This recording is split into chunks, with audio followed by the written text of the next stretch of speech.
Hello guys. Hello Kermit. I finally have time to play this mod. Let's go, dude. It's been a week? Let me check, actually. It's been too long, that's what I know.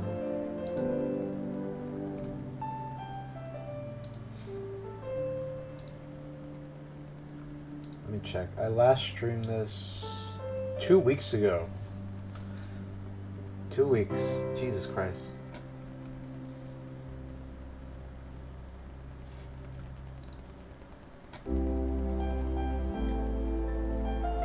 It's been a while.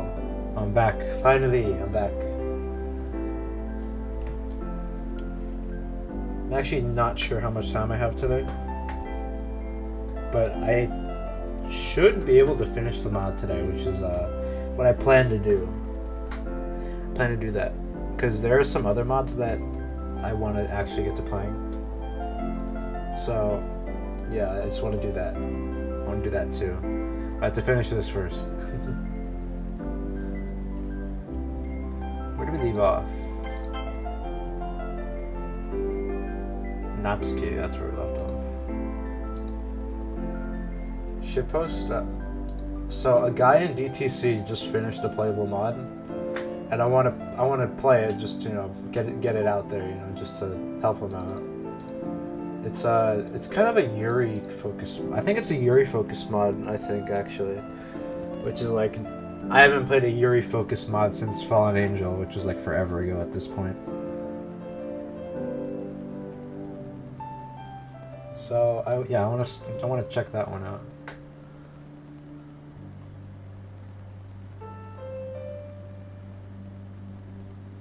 Oh boy. It feels nice to be playing this again after 2 weeks. I think I took a long enough break from playing this.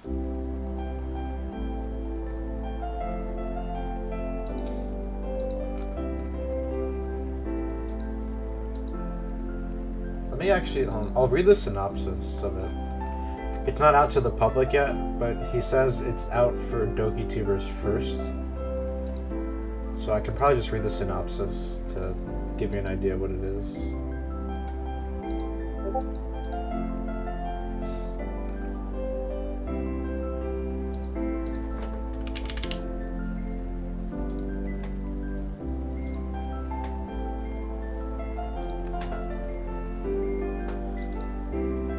Synopsis. This mod takes place right after the end of Act 1. Monica resets the script to load up the second act as normal, but she has grown too comfortable with the script. She didn't pay attention to what she was doing and accidentally altered Yuri's personality code. How will this sudden change in Yuri affect the club as well as the script? That's the synopsis of the mod. So I'm guessing it's going to be Yuri focused.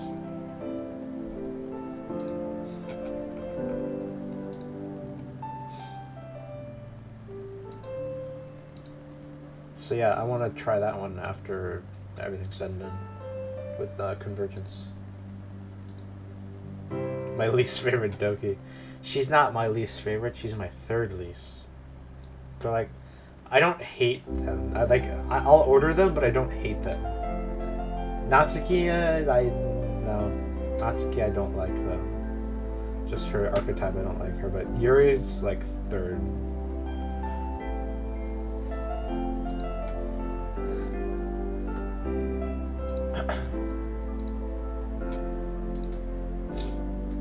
So yeah, I hope I can finish this mod today.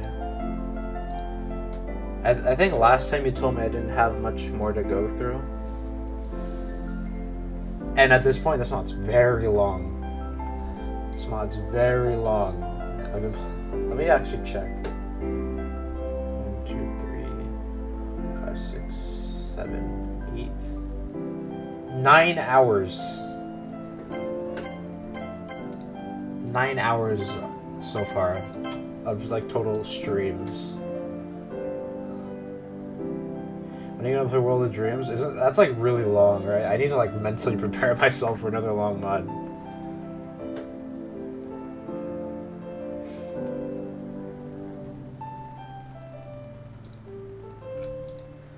I like never stream mods this long if they're serious. I usually like I want to enjoy them in my own time. For like stuff like this, but this was like new, and I heard it was really good, so I thought it would be nice to stream it. So I think in the future, I'm not sure what I'm gonna do with like really long mods like this. I'm probably just gonna end up playing them in my own time though, because I like to enjoy them if they're like really long and very good. Hello, Grayson, welcome. Because right now I've been playing this mod for 5 days on streams, and it's a lot to go through. The only like I have that motivation for like GD levels, but mods, it's like I for stories I like to enjoy them more than anything. I feel I don't want to like be pressured to like stream it, you know. That's just like a minor thought.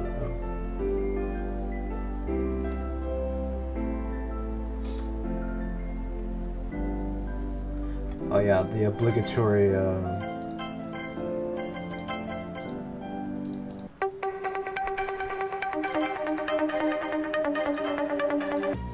Okay. I don't remember what happened leading up to this.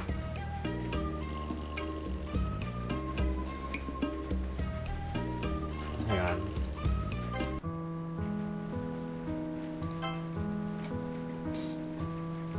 I actually don't remember what happened.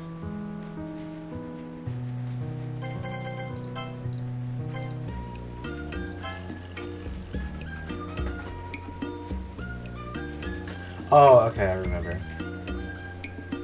I haven't played this mod in 2 weeks, so I gotta like remind myself what happened. Shit is Adtopia, I just got here. I can't help you with that, dude.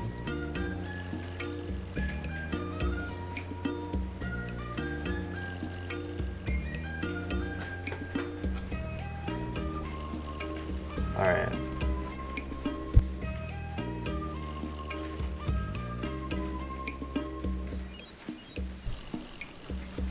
Okay. So if I remember correctly, we left off, Natsuki yelled at a guy in the hallway, and then we go in the club, and now we're reading with her.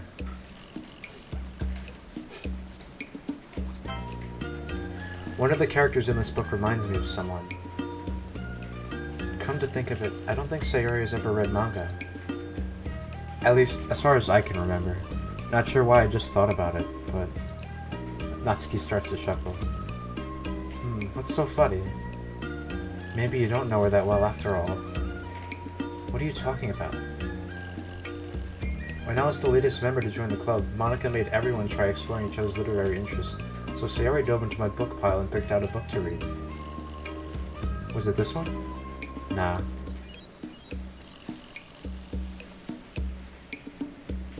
What just happened?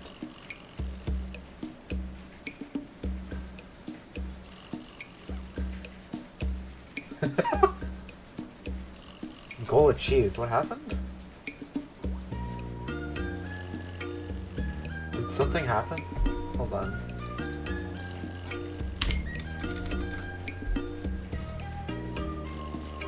If something happened, I didn't hear it. Creator dashboard.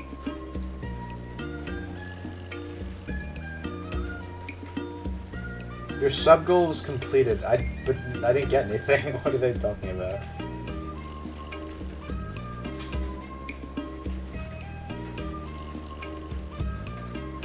Dude, Twitch is like making me feel schizophrenic right now.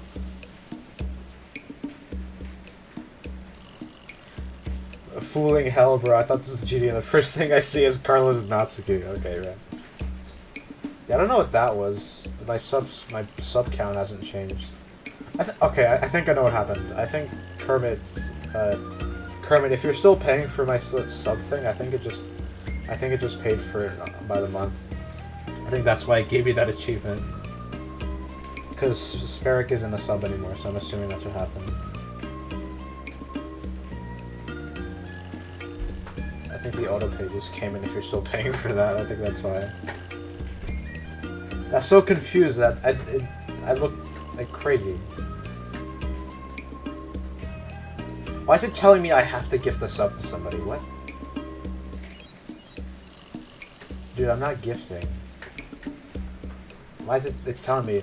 It's flashing me like the gift button. I'm like, dude, I don't want to. She gets up and returns to the closet to retrieve another manga. She holds it in front of my face as I read the title. Love is another word for luck. So, a romantic comedy story? Good eye. Glad you weren't as stupid as I thought you were. I'm just gonna ignore that comment for the moment. Do it? I don't want to do it, bro. Actually, if I do it, it's not gonna go to anybody in this chat.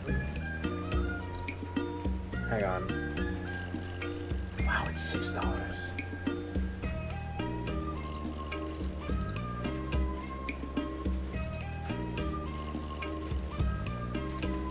Yeah, it's because what happened last time, I think Noah bought me a gift sub, and then it went to somebody who was not even awake at the time. Shut up, Carlos Natsuki. What did she do, man? Wasn't actually the first one she picked out. She kind of dug around in a frenzy before finding this. Oh, what was her first? Well, you don't need to know that. I look at her quizzically. Riddle me this, Batman. If quizzes are quizzical, then what are tests? Well, let's just say. What was it I had? No, it wasn't! Did you know what I was going to say? So, was the romantic comedy something you suggested? Yep. An easy start for a donut like her. Wow! Donut? Yeah. So, Sayori's a donut? Sounds more like a playful quip than an insult. It wasn't an insult, idiot. Hello? You just insulted me. As I was saying, she told me she had the attention span of a donut, that's all. R2's favorite. Shut up! Shut up, Kevin.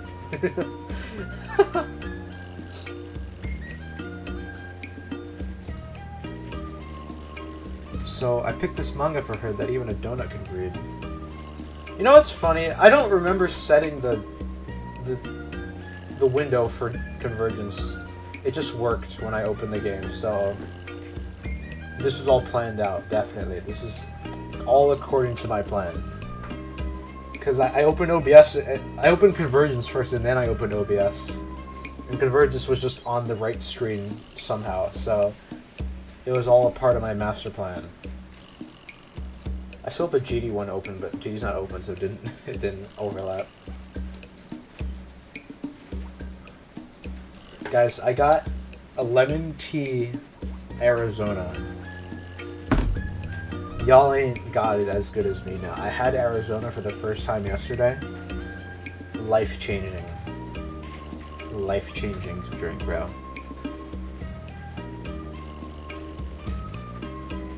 So, I picked this manga for her that even a donut could read. Huh. Typical Sayori, always comparing herself to food. Sayori. Hey, you doing okay? Oh, yeah, I'm alright. She just popped up in my head again. I miss her. Yeah, me too. Hey, I know. Let's keep reading, then you can tell me who you ship yourself with. What? Wait, what? Come on, it's something Sayori did. And I did it with Mei Mei on the weekend, so you can do it too. You know what's funny? I'm playing this, like, part of the reason why I'm streaming this now is because I don't want Adazoth to get too far ahead of me, because I don't want it to get spoiled. Hello, welcome to the chat line of the third, welcome. What is this? This is a DDLC mod. This is a DDLC mod.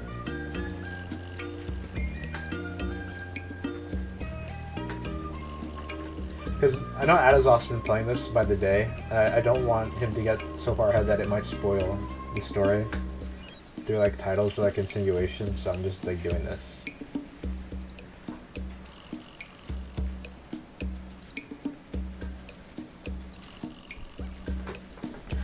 And so, Natsuki draws me back into her world of manga. I'll admit, it's a nice distraction for what I've been going through that day. Plus, it's a good opportunity for Natsuki and me to get closer. She may be a bit hard to deal with or talk to. Okay, maybe more than a bit, but she's still a good person at heart. She's one of those people who'll have your back no matter what. Though, now that I think of it, why is she storing manga at school? Seems kinda weird to have it here. I hate to bother, but it's past our time. You've unlocked Natsuki. Well, I can find out another time. The club meeting ends, and we all depart for the day as the rain keeps bombarding from the heavens.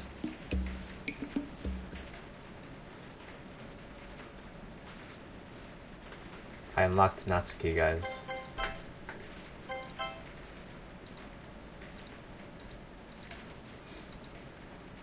What's up, Natsuki? In the latest addition to the club, Natsuki is a bold and brash girl who's not afraid to tell things straight. Even if she gives off a heated air, she could be caring when she's got a heart into it. She's also a pro with making sweets. 149. She's so short, dude. Holy shit. Why is it? Dude, I find it so funny. They credit, like, their, like, main mod appearances. Like, in Exit Music. Salvation. Fallen Angel. Dude, I just find that so... Monica After Story, dude, I just find that so funny. I don't know anything about Kotonoha, so I wouldn't know anything about Love Torn. I don't know if it's good or not. I should, like, play it one day. One day. Is that your height? It's not my height, it's Natsuki's height. I love the art they do for these. It's so cool.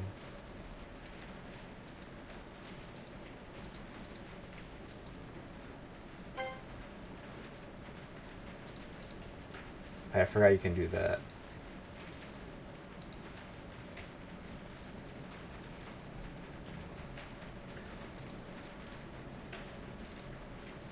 They all jump up and down.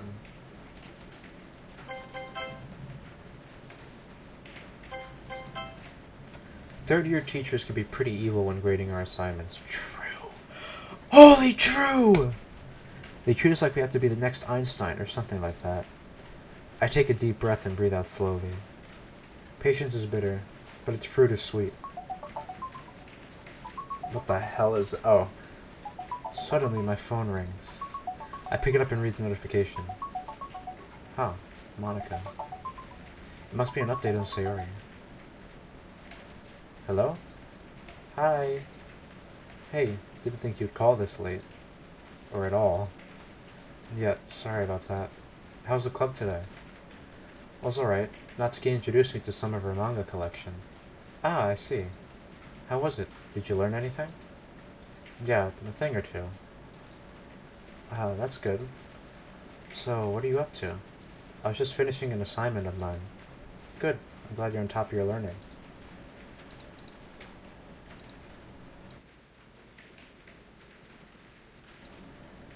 At least you take it seriously compared to, well, you know. Well, yeah, plus our teachers have been whipping our backs with these things. Yeah, tell me about it. What I wouldn't give to have just a little more free time. Well, they don't want us to be stupid when we graduate, so I get why they're doing it. And then again, I guess stupidity is one of the more powerful forces that shape history when you think about it. Monica, you okay? Oh, don't worry, I'm fine. How is Sayori faring today? She's largely been in the... Hang on, I didn't even get to read what that said. She's largely been in the middle of her emotions today. There was a moment when she nearly relapsed. Relapsed? Don't worry, it was brief. She just hadn't taken her medication yet. You had me going there for a second. Sorry, I didn't mean to make you panic. It's okay. Like, what do they mean, like, relapse? Like, she had the suicidal thoughts again, or... Did she try to off herself? What does relapse mean in this context? It's okay. Things are improving, though, so there's a good chance she'll be discharged by Sunday. Awesome, then the club can go back to normal. You bet. Sayori's been yearning to be back at the club herself. That's relieving to hear. Natsuki and Yuri miss her a lot, too. Friendship truly doubles joy and halves sorrow. There you go again with your fancy words. Which reminds me, yeah? Sayori's been drawing and writing poems a fair bit, and she keeps repeating that one phrase. Get out of my head. Do you know why she's writing that?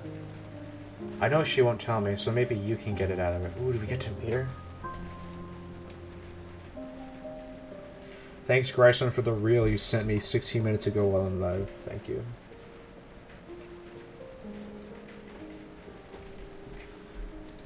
It's just so I can understand where I am regarding all this. What do you mean?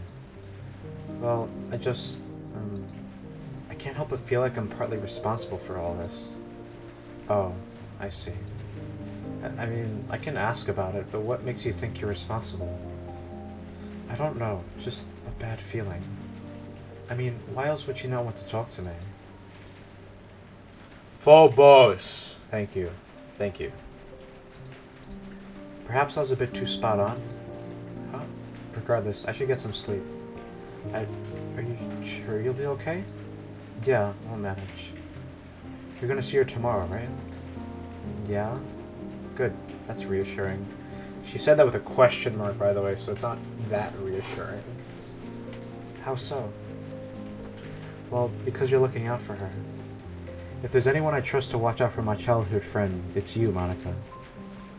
I hear some shuffling as I finish my sentence. And someone else talking to her? Who is that? Monica? Thank you, that means a lot. Have a good night, R-TwoSix. What happened?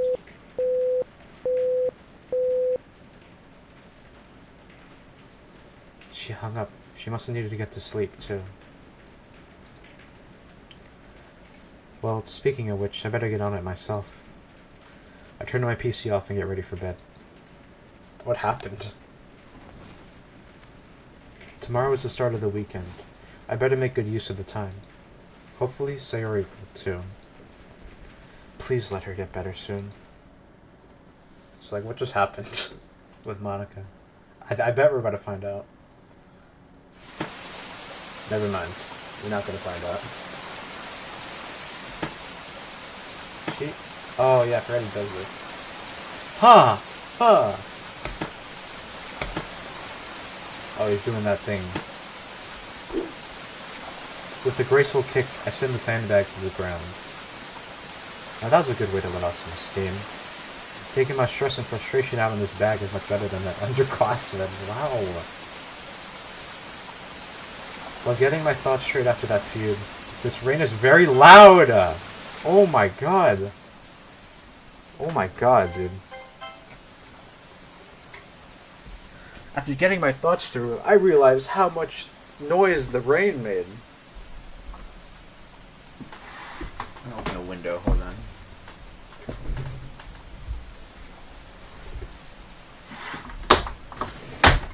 There we go. That's better. While getting my thoughts straight after that feud, I realized how much of a dick I was yesterday. Dude, window open streaming might be the way. Low-key, that might be the method. This feels so nice. Open window streaming might be the method, dude.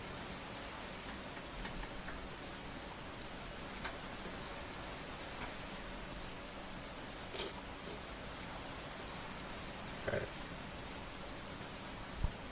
While getting my thoughts straight after that feud, I realized how much of a dick I was yesterday.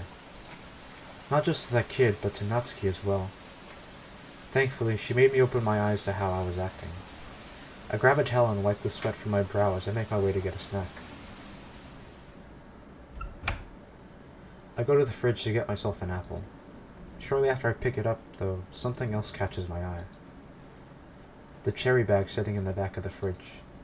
Sayori's favorite fruit. Such a lame fruit to be your favorite. I'm not gonna lie, that is such a lame fruit to pick as your favorite. And once again, she's plaguing my mind. I look towards the living room where Mayura is watching another anime.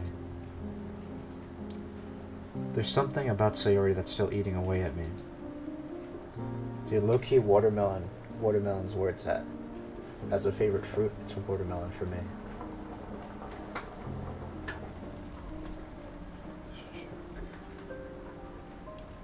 Got that watermelon, a glass of water.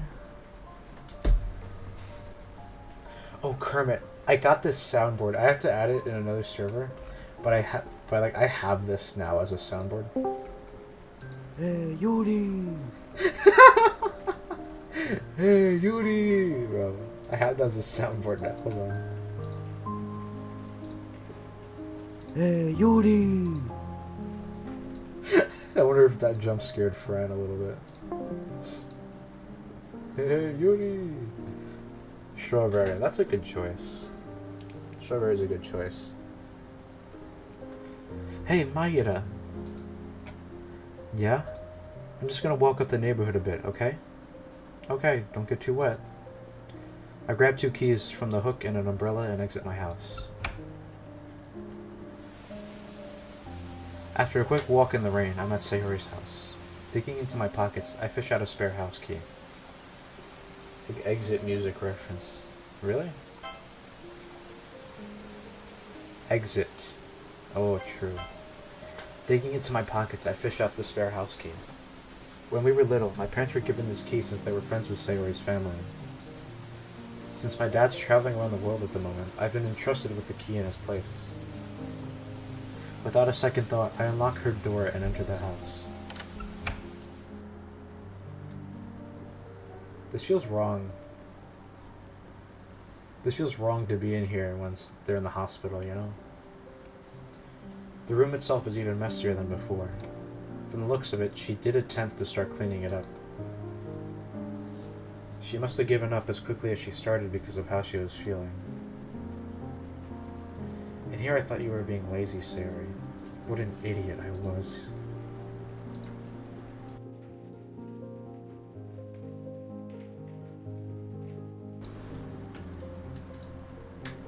Looking at the mess around the room, my caring instincts kick in as I start to tend to Sayori's crumpled bedsheets. Next, I fold some of the clothes strewn around her room and place them all in their respective drawers. I also give her plush animals a dusting so they look fresh, and take a quick stop at her kitchen sink to get water for her plants. Oh yeah, oh those plants are sad looking, dude. They're just drooping down, those are so sad looking, dude. Some of her plants are on the verge of wilting, so this will suffice to keep them healthy. As I water them, I spot a framed photo sitting next to one of them, and pick it up. Oh, damn. This is so cool. It's a photo of me and Sayori from 8 years ago. Looking back at the picture brings a smile to my face. The memories and adventures she and I shared at that age were unforgettable. Playing in the park, visiting each other's homes, and so many other things. You know what this reminds me of? This reminds me of that... the picture frame from Forgotten Love. As funny as that sounds. It reminds me of that.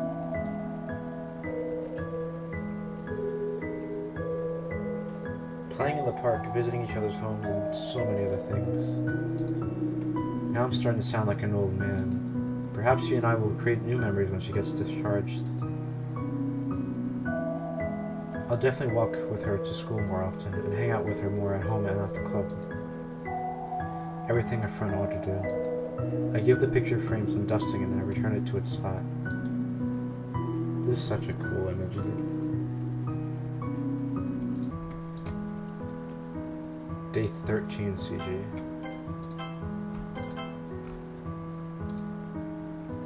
Is it an alt? No, it's not. Liar! Fool me. You did a good job. Very nice.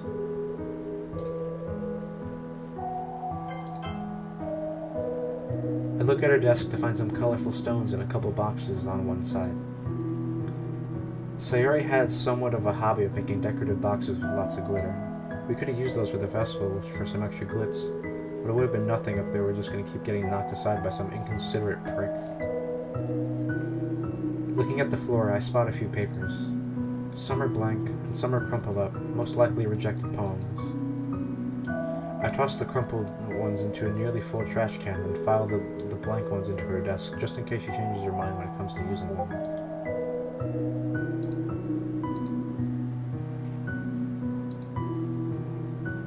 yeah, you did. Look, it's not messy anymore. I mean, the plants are still really sad, but the room looks much better than before. I don't know how she'll react to her room having been cleaned without her knowing. She probably won't mind. I've cleaned it countless times before. If she gets distracted by a messy room like I do, this ought to help her stay focused too. As I line up Sayori's slippers under her bed, I look towards the bottommost shelf of her closet. It's one of the few places in a room that I've never paid attention to. I don't think I've ever seen it open before. Would it be right to have a look? It would just be to make sure it's clean, nothing else. I grab a hold of the right handle and open it. Oh.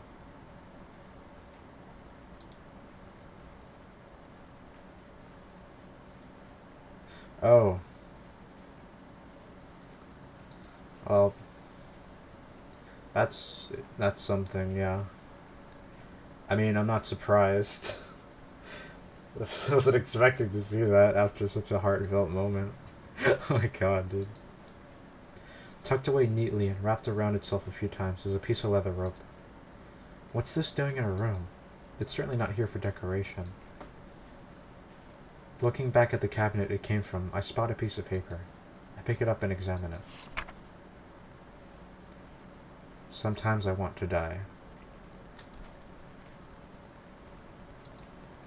What? Wait a minute. Wasn't this what Monica told me about during the festival prep on Sunday? But why was this left in here? More than that, why is it the same cabinet as... It all makes sense now. This explains everything. She had a plan to hang herself one day, didn't she? How long was this rope here for? For how long was she thinking about this? I drop the rope to the ground and stare at it, paralyzed, confused, and lost.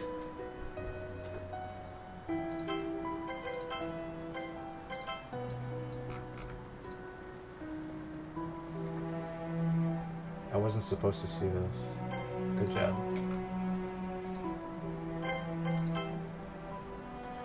My mind is swimming with the many possibilities of when she could have taken this out. When we left her home after Sunday? When Maya and I left her house on Saturday? Before I even joined the club? I put my hands to my face again and take a deep breath before slowly standing back up. My gut tells me to get rid of it so she'll never use it, but what if she notices it's gone? Would she chew me out for taking it? Will that even stop her from trying to kill herself again? She wasn't against jumping off the roof. I sigh again as I start gathering the rope together. Even though the best course of action would be to remove it from her room, I simply return it to where it was along with the poem. Even if I did take it out of her room, it wouldn't stop her. She'd just find another way. I go over to Sayori's desk, pull her chair out, and sit, propping my elbows onto her desk as I rub my temples to clear my mind. Does anyone know who the second most expensive Brazilian winger transfer? I need this for football 11 top 10. I don't know, bro. I don't know the answer to that, dude.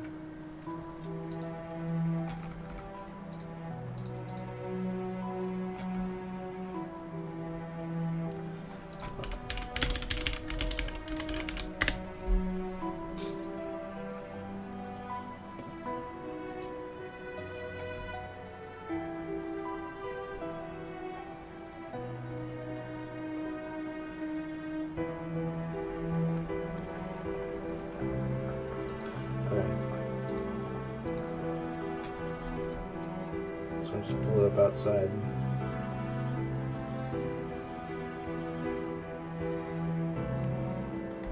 I go over to Sayori's desk, pull her chair out and sit, propping my elbows onto her desk as I rub my temples to clear my mind. All I can hear is the rain hitting the roof as I let my mind go blank. After 2 minutes of clearing my head, I sit back and look up, thinking to myself.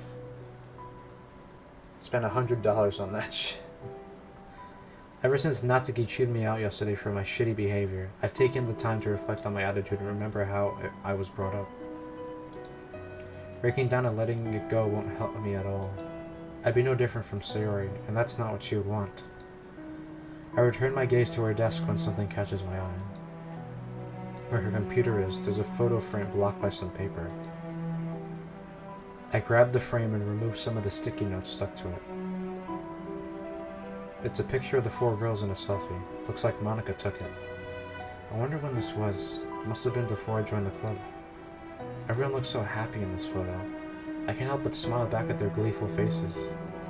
Seeing everyone together like this, it fills me with a warm feeling I haven't felt in quite a while.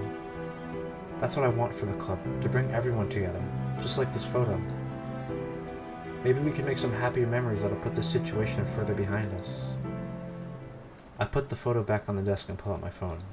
It's a message from Monica. Save us, Monica, save us. Hey.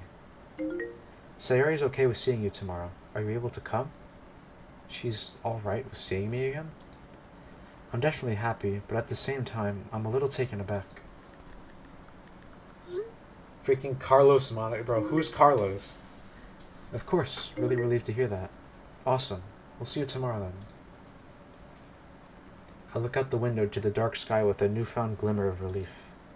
Never lose hope. The darkest clouds perceive the loveliest rainbows. I know what to do and how to handle tomorrow. I look down at my phone clutched in my hands, then at the group selfie photo. With a smile, I open my phone's contact list. What are we doing? Oh, little Monica.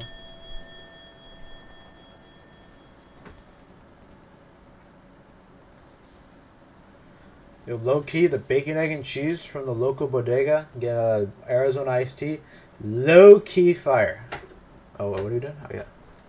I put my phone to sleep and slip it back into my pocket.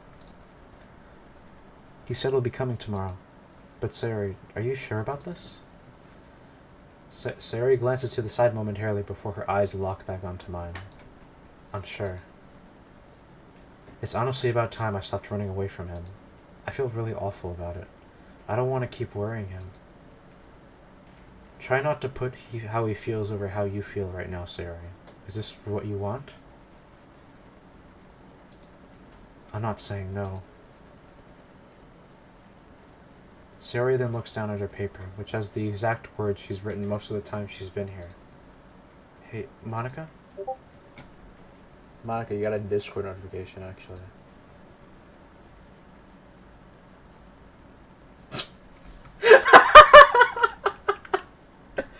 That's crazy. Yeah, that's crazy. That's crazy. Y'all missing the player that was get back on Glacial. Bro, let me finish the mod and then I'll get back on Glacial. I'll get back on Glacial and get that 70 to 100 run I was like trying to gouge my eyes out over last night. I think this stream is like the final stream for this mod. I think it'll be over after this. Yeah? I think it's about time I tell you why I've been writing this. Are you sure? Are you sure? Pretty sure. Mm-hmm. I think I'm ready to tell you why. Just promise me something. I know this might be pretty hard, but please don't let him know about this. If he found out, I'm not sure how he would feel. I don't really get what she's referring to, and how does R-TwoSix come into this exactly? Wanting to know more, I silently nod. Thank you, Monica. Her focus returns to her paper. So, the whole get out of my head thing, it's about someone that makes my brain feel like it's being hit with a bat. I couldn't stop thinking about them ever since the festival. I listen, intrigued as to who the mystery person is, although I have a pretty good idea of who it could be. Well, the person I couldn't get out of my head, it was him. I knew it. That explains why she didn't want to see him for a while.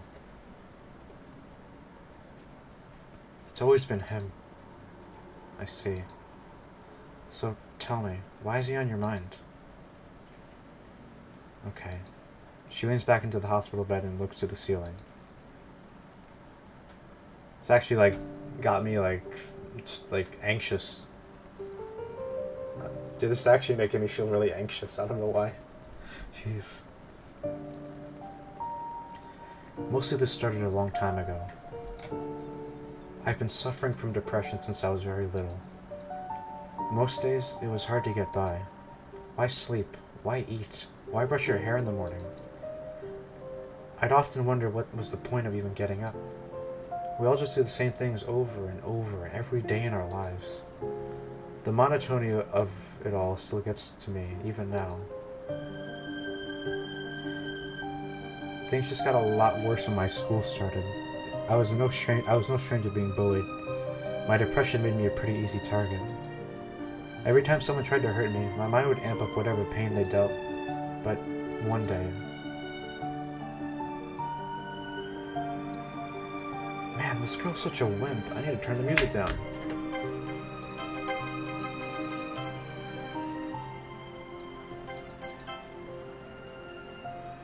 Man, this girl's such a wimp. Yeah, don't even think of trying anything. Hey, grab those books over there. I got a plan for them. You got it, dude. But please, just go away. My plea fell on deaf ears as the bully slowly approached me. I'm bully 3, by the way. Fran was there, dude. Fran was there. He was one of the bullies. That was until... Leave her alone! He came to help me. You guys are so pathetic, picking on a girl like that. Yeah, and who was asking, you runt? Come on, let's get him. He didn't back down, even though he was outnumbered. I could only sit and watch as the bullies punched and kicked him around. Despite all the pain he went through, he got some good hits on them. What's this guy's problem? He's not worth it, let's just go. Once the bullies backed down and left, he walked over to me and lent me a hand. Are you okay? Can you stand up? I think it was that moment I fell in love with him. He was so shy and quiet most of the time back then. Like, I wasn't ever sure what was on his mind. Still, he was always sweet whenever he was around. There were times when he tried to defend other people like me, too. I liked him even more for that. We often went to the playground after school, or on the weekends.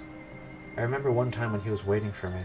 He wasn't doing anything, just sitting quietly on a swing, staring off into space.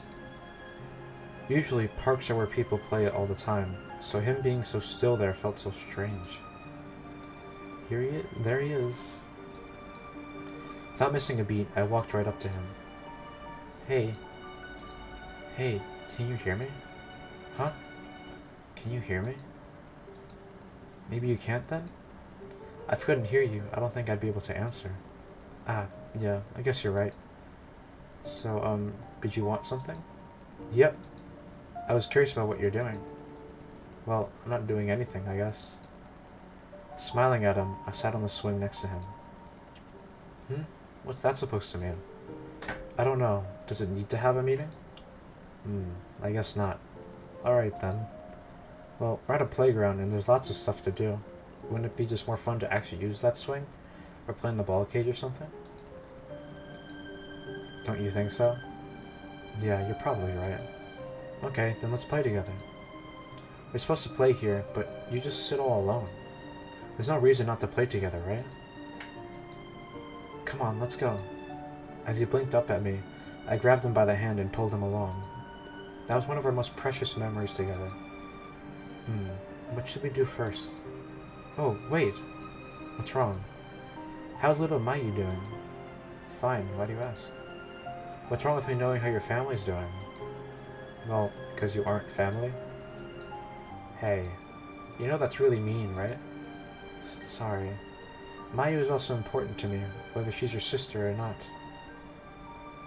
Where's the best viewer bot? Yeah, we've actually got a long time without the best viewers or cheap viewers.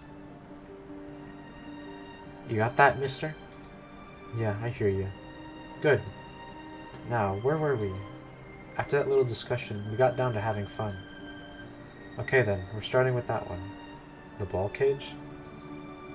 Yep. Whoever gets to the top first wins. Ready, set, go. Oh, but wait, hold on! After deciding what to do on a whim, I forcibly started us off. He didn't have many suggestions, but he'd follow when I pulled his arm. I was pretty heavy-handed with him. Anyway, cheapviewers.com. So true, friend. I believe that. Anyway, we were relatively even matched in our reflexes and strength. Every game was a competitive match. Of course, I was always the winner, but only by a narrow margin. That made the games much more fun, so I kept going. Before I knew it, the sun was sinking below the horizon. Oh, I need to go home pretty soon. Is it that? Is it this? Oh, is it that late already? I can't fucking talk, dude. Can't talk. Yeah, we played a lot. Are you gonna be late? Sorry for keeping you. That's okay. Why I was talking like that. I need to clip that, actually, that was funny. Hang on, guys, give me 1 second.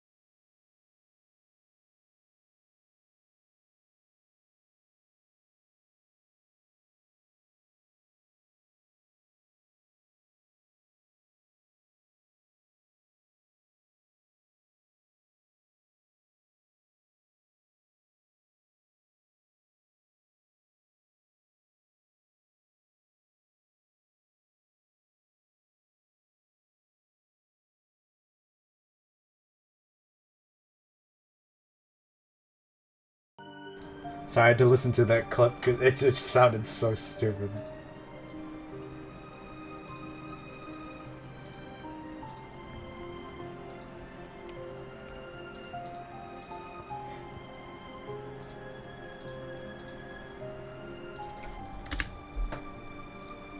Okay. Let's go, he's finally gone. He's back, sad. Shut up, bro. Have you tried, not doing that? That's good, then. Yeah. Okay, bye-bye. Bye. Thanks for playing with me today. And off he went. It's kind of weird for the person being dragged around all the day to say thanks to the person doing the dragging. You know what else is dragged? You know what else is dragged, guys? The low diaper fade. I think he enjoyed it as much as I did, though. Whenever I was trying to think of new games, or when we stopped for a break, though, he had on the same sad look from the swings. Shut the fuck up. That's honestly fair. That's fair. I get it. That's fair.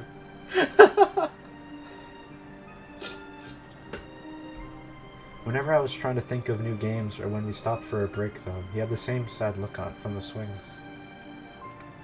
I heard him mention that some of his family was overseas. He must have been missing them so much. We had started to see each other again. The very next day, I made my way back to the playground. Sure enough, he was sitting on the same swing with the same downcast look on his face. Hi. Hey. Yeah, you answered me right away this time. Well, yeah. And you said hello to me again, Sayori. Come on, we played together all day yesterday. We're friends, right? Yeah, we are friends. That joke is more dry than the sea in Bolivia. Okay, right. Hey, I'm glad. Hey, why don't we play some more? I don't mind, but is it really any fun playing with someone like me? Of course it is. You're pretty good at climbing and running, so all the games we played were super fun. I had a ton of fun yesterday. Thanks. It's nice of you to say that. There you go again. You're right. For some reason, I felt really happy every time he thanked me for that. By the way, how old are you again? You don't remember? I'm 9, born in November. Whoa, I'm 9 too, but I'm older by a couple months. For real? I thought you were a year older than me. Yeah, she's an unk, guys. She's old. She's an unk.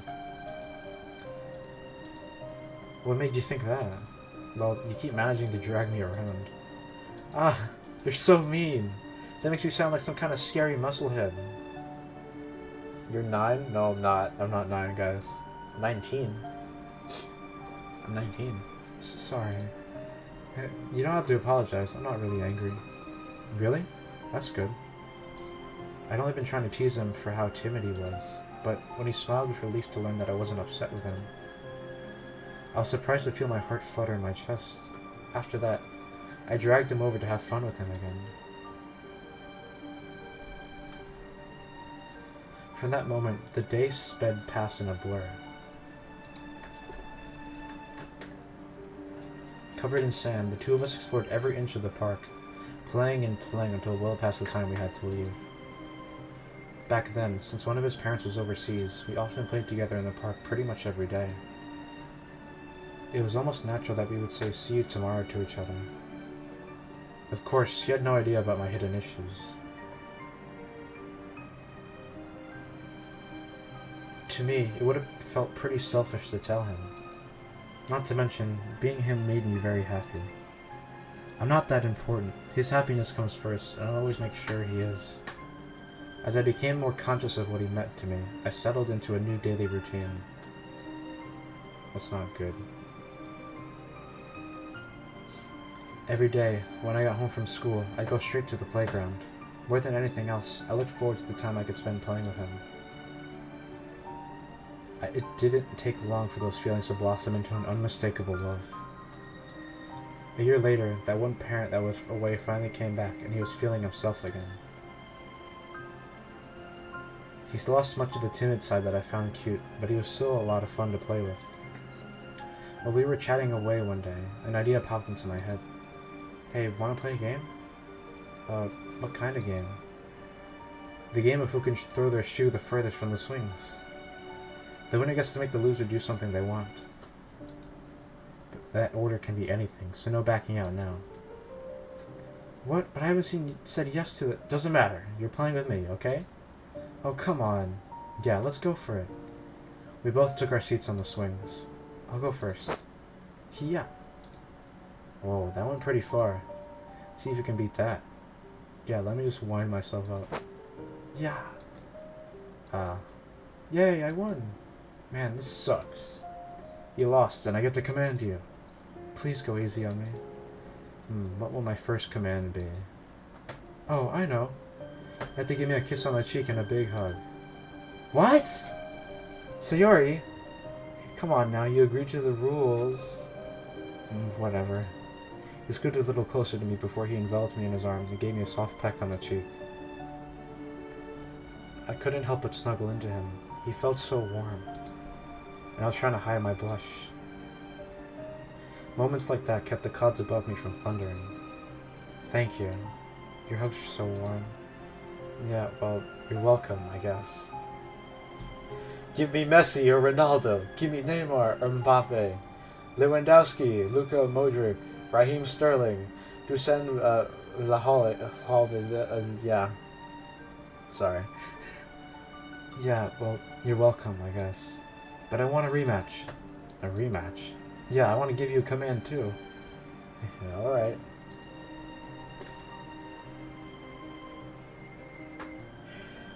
And so, we kept on playing this shoe-throwing game for a while. Unfortunately for him, he never beat me, not even once. I got a lot of pecks on the cheek from him that day. We kept on going until we picked up one of his parents. That was the last time I saw him as how he was then. I didn't see him at the park for a few weeks after that. I remember how I wait for him to show up, and he never did. That's sad. When I gave up waiting for him, I went to his house to see if he was there. One of his parents told me he was still around, but he had other things he was doing.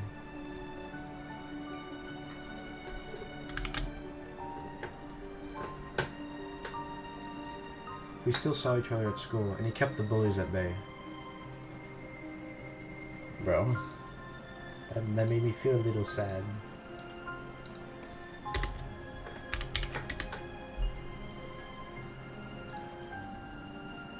Whenever I saw him in school, though, he had a pretty grumpy look on his face. After school was over, he skipped the playground and went home instead. I kept my distance from him, just in case he didn't want to talk to me. One thing was pretty obvious through all of this. He changed. I kept wondering if it was a good thing or not.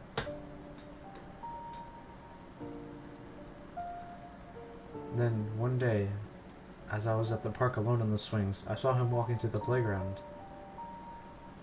Seeing him made me bolt out of my seat and run up to him, embracing him in my arms. Where have you been? I haven't seen you in weeks. I'm sorry, some stuff happened at home, so I haven't had much of a chance to leave the house. He told me he was taking some martial arts classes at home. I thought him doing that stuff was pretty cool. Although, from the look of it, it didn't seem like he was happy about it. He didn't say much about what was going on at home, so I wasn't sure what he was going through. Regardless, I didn't mind waiting for him, as long as we still managed to see each other somehow. But after that day, we barely saw each other. As time went by, we met up less and less, and I only got more worried and upset. My feelings for him were still strong, and I waited and waited for the next moment that we would see each other again. The amount of time we spent apart really made the clouds above me grow more. It didn't help that I relied on him to stay safe from the bullies. Whenever he wasn't around, they took their chance to harass me, making the cloud darker.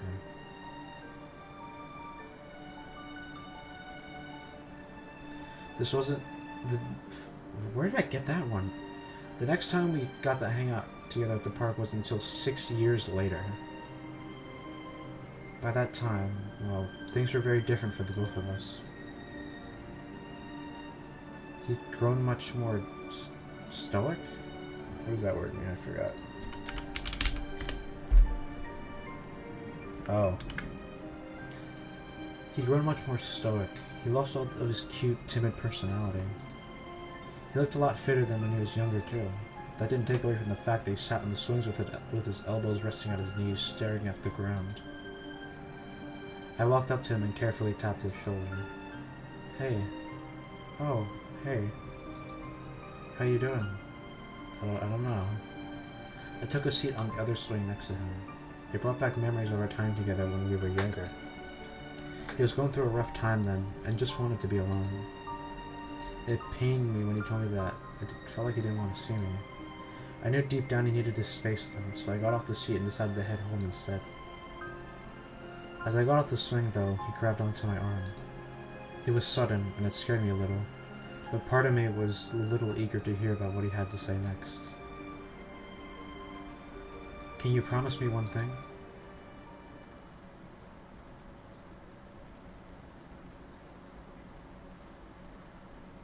And yeah, he made me keep a promise that day. What was the promise? I see. What was that promise about, if you don't mind me asking? I'm sorry, Monica. He told me not to tell anyone. If you really want to know, you'll have to ask him yourself. Ah, right. Sorry. Man, I want to know what it is. I hope I didn't come off as invasive. It's alright, you were just curious. But yeah, as you can probably tell, I still have feelings for him. And I really need to move on from him. Eh? But Sayori, why? I just want things fuck. I just want things to be as they always were between us. The more I hang on and obsess over him, I'll probably never be able to get better.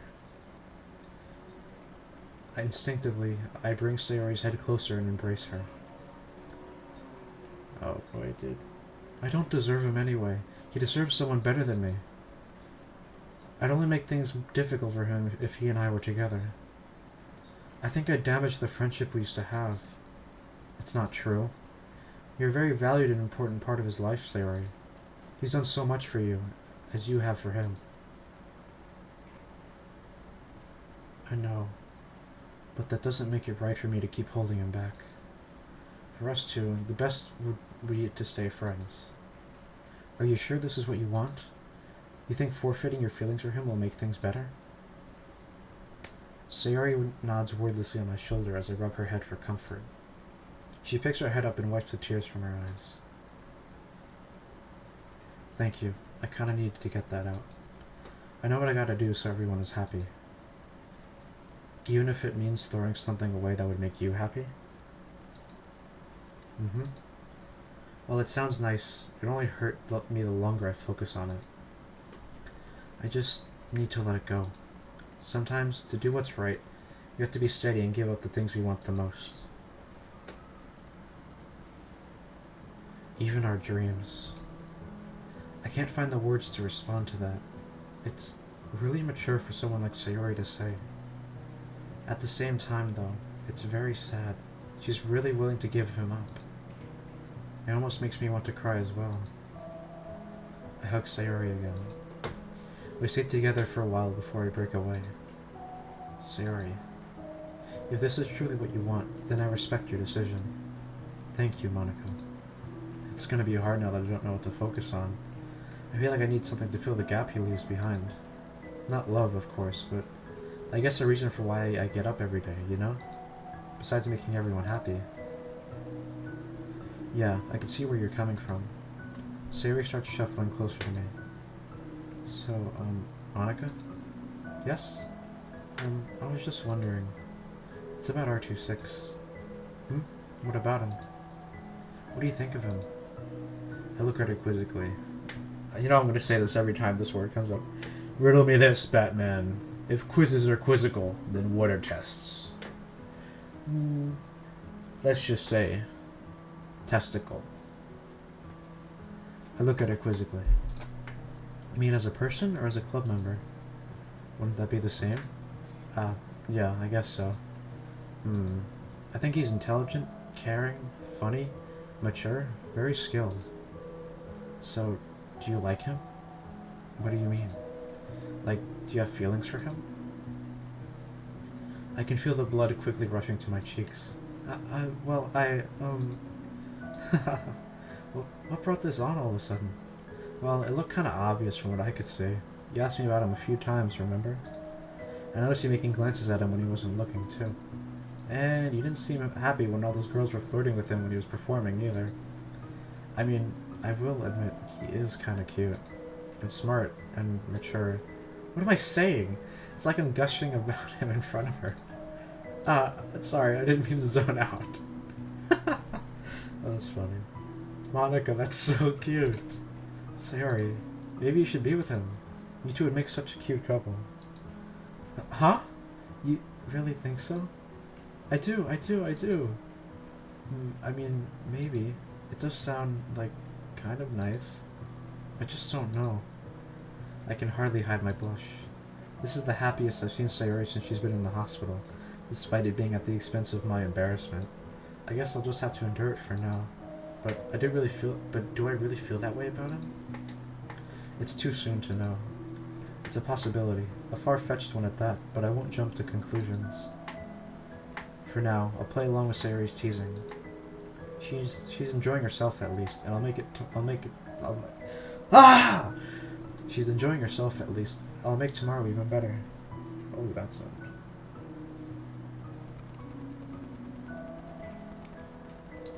Oh, okay, that's what it was.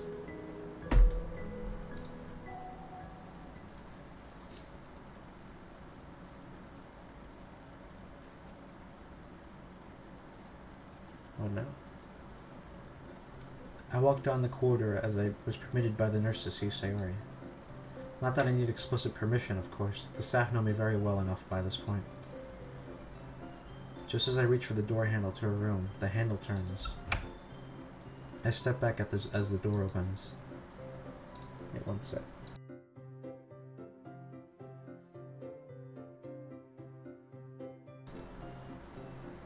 Back. Ah, hello again, Monica. Oh, hello, sir. No need to be so formal. You can just call me Cutter. Dude, Captain Cutter from Halo Wars and Halo Wars 2? No way, dude. Guys, it's Halo Wars. I want to play that one day, I'm not gonna lie. Dude, that game's only fun if you play with people. It's an RTS, I think. Is it RTS? I think it is.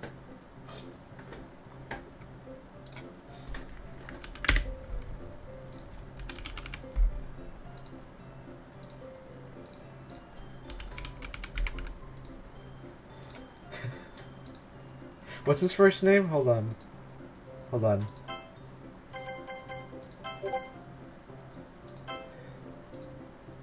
It's just Cutter. Damn it.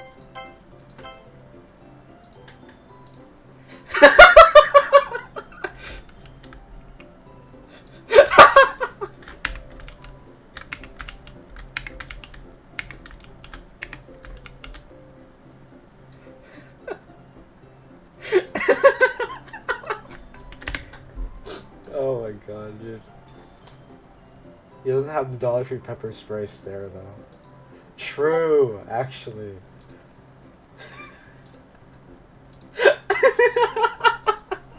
Oh, that's so good, dude. No need to be so formal, you could just call me Cutter. That's so funny. Captain James Cutter of the UNSC Spirit of Fire. I was just finishing up my appointment with Sayori. Ah, how is she?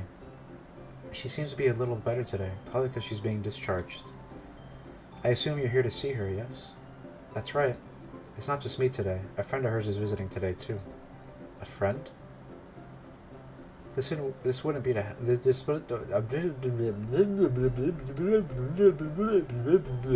this wouldn't happen to be your childhood friend now, would it? Yes, it is. Yes, she was talking about something she needed to do to lessen the pain she feels. It was to let something go. I looked down to the floor briefly. Is there something wrong? No, I'm okay. It's just, it feels so sad she came to that conclusion. I wish there was another way for her, one that would make her happier. Of course, we all want our futures to be happy. R2 can't talk. Dude, I damn! I fucking hell, dude. Wait 1 second.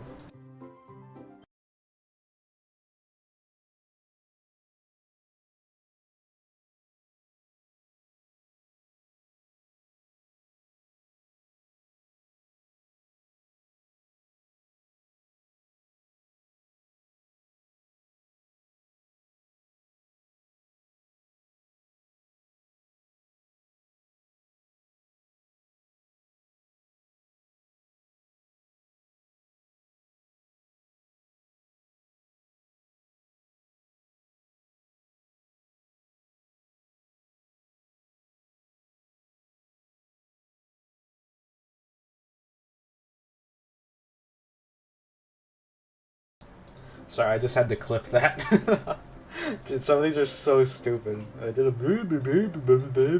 like, bro, I can't talk. Can't talk. Got that glass of water. Can't talk.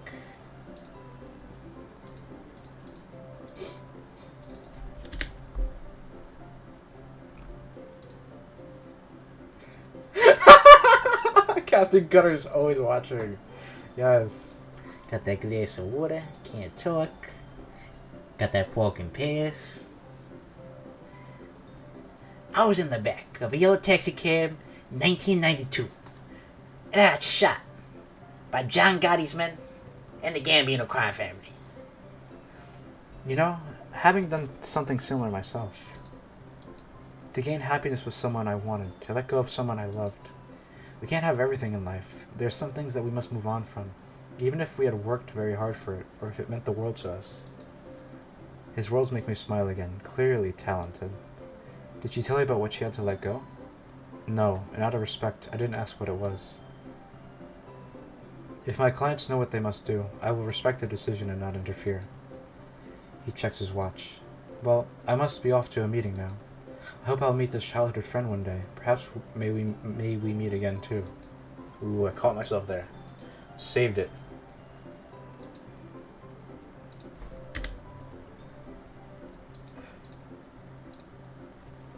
Take care, Monica. Thanks, you too, Cutter. With a warm smile, he walks past me down the corridor. I look back at him as he disappears around the corner. He's been such a tremendous help for Sayori. Unlike most therapists I've seen, who came off to me as overly serious, Cutter is far more laid back and understanding. He gives off vibes of the cool old man that people can respect. Yo, they talk about days.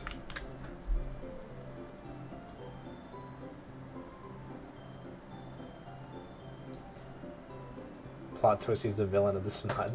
He's such an evil genius. I'm just gonna ping this. Are they playing Uma Musume? Oh, they are.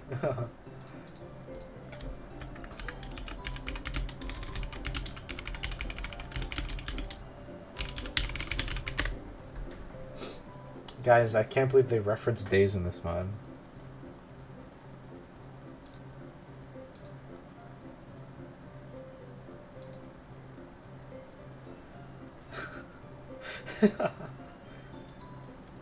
He might be easygoing with his work, but it doesn't mean he doesn't do his job well.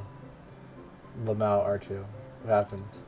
I didn't do it. What happened? I didn't do it. It wasn't me, man. It wasn't me, man. It ain't me. What'd I do?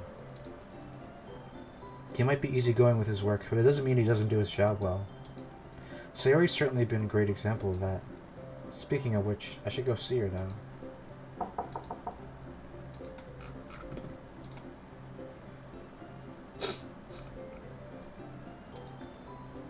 Come in. Monica. Hi, Sayori. I approach her bed before we hug each other. How are you feeling? So Sayori's hug gently... What? That's not a word. Sayori hums gently next to my ear. There we go. I'm feeling alright. Good.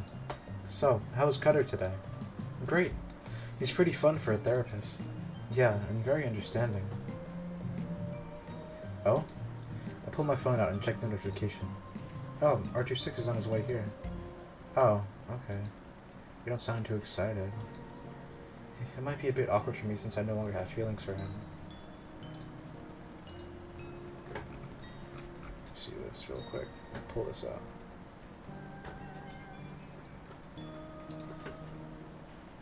It'll eventually sink in. Yes, dude! I can speak English and I can read. Let's go, dude. It'll eventually sink in, and I'll see him just like the friend I used to know. What's wrong, Monica? Oh, nothing. I'm just surprised. You're letting those feelings go a lot quicker than I would have imagined you would. I don't think I could ever see myself in such a position. Hopefully, you won't have to. He's a very good person. He'd never let you down. Dude, I'm starting to think I know how they made these sprites with the drop shadows.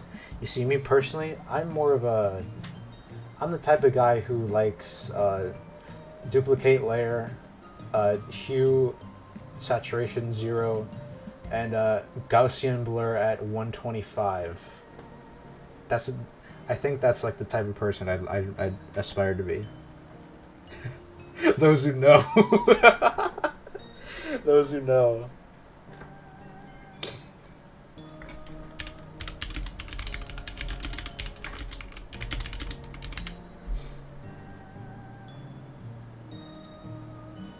Guys, I'm clip farming. Let's go.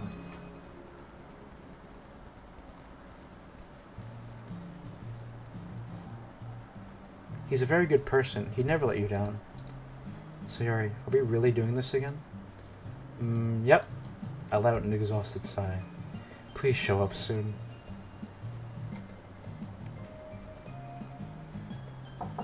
After an arduous endurance test of Sayori's teasing, we hear a knock at the door. Come in.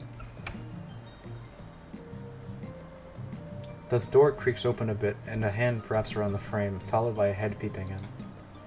Hey guys. It's me, guys. Hi, R-TwoSix. Hi. It's been a while, hasn't it? Yeah, it has. Yeah. How long have I been here, anyway? I wasn't really keeping track. Under a week, but honestly, I think it's been too freaking long. I understand where he's coming from. I haven't been to the club in all this time. I miss everyone there. Definitely feels that way. This is making me feel anxious, because I know something's about to happen. Like, I'm fully prepared for something that happens.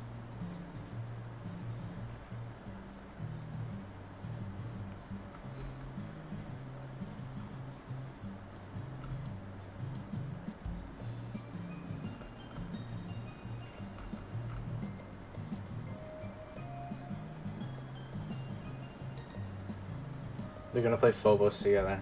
Did you just say Phobos?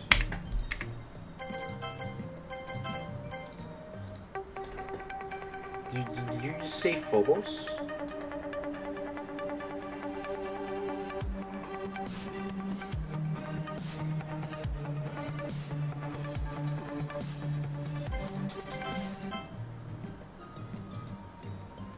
Phobos is canon in this mod. Dear God, please no. Please no, don't be true. Say it ain't so. Definitely feels that way.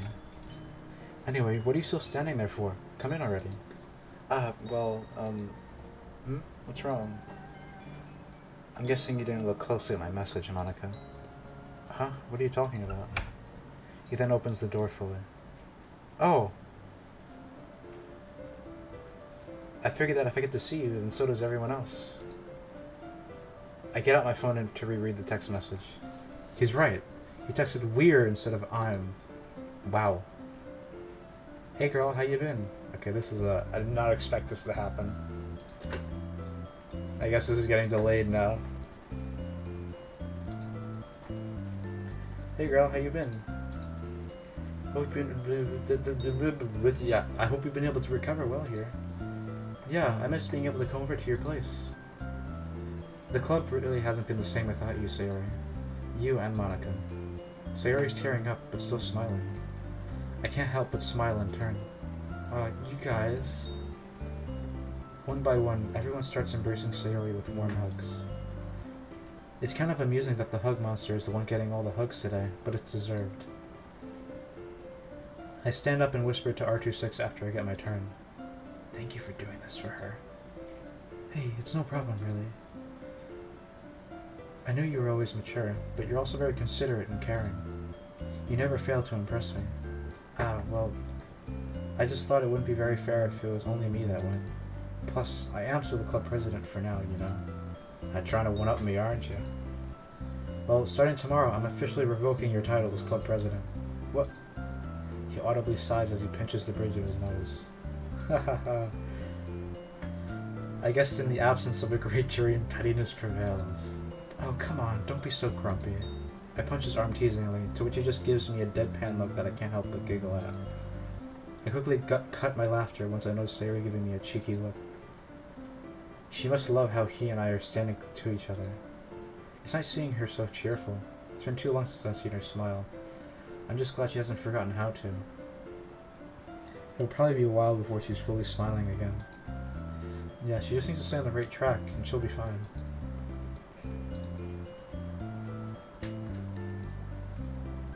At least I can hope so. I instinctively put my hand on his shoulder. Let's not fret about something that may or may not happen in the future. Let's just join in with the others. Sayori's having a field day over there looking at us.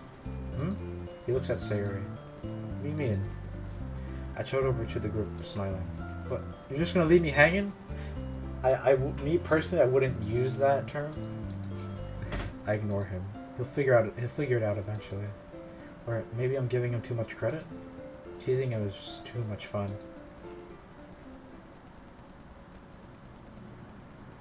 Hang out. MC POV.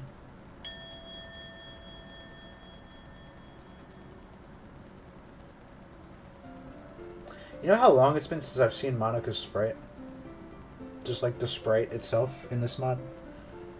I think the last we saw that sprite was when Sayori was having her moment on the roof, right?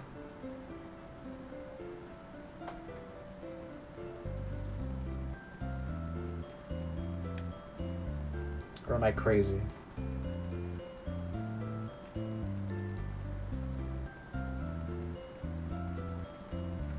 After we arrived, we spent a while catching up with Sayori and Monica about the time we spent apart. Afterwards, we started a game of no... Oh, I see. Oh, I see what you did there. I'm down to 3 cards. Monica also has 3, while Yuri has 2 left. Natsuki still has 5 cards. Sayori has 4, and Mayura is on Noyu. I can't make a wrong move here, or Mayura will take the game. It's a yellow 5 on the board. You can't possibly have blue. Feeling secure with my choice, I put down a blue 5. Noyu. Crap, now it's 2 people on Noyu. Monica draws a card.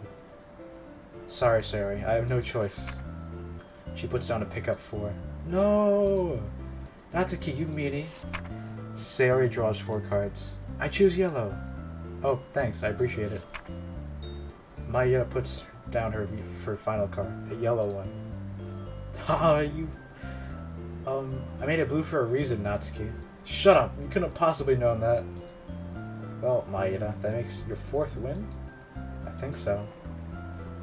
How are you so good at a game that's largely dependent on luck? I don't know, guess I got lucky. True. That's how GD feels sometimes. A game that's heavily dependent on you getting lucky. I don't know, I guess I got lucky. For some reason, Maeda has a hidden talent for card games. I've never been able to beat her myself. It's like she always gets a winning hand no matter what. I remember one time, she had 2 pickup 4s in her starting hand. It's insane, like she doesn't even need to try. I think God loves her too much. Sayori, everything's in order for you to be discharged today. We just need you to sign some paperwork and you'll be on your way. Ah, the moment she's no doubt been waiting for. Well, it looks like we'll have to wrap this up, guys. Dude, I haven't seen Monika's sprite in this mod in genuine forever.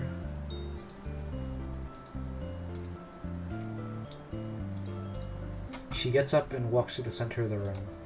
Okay, everyone.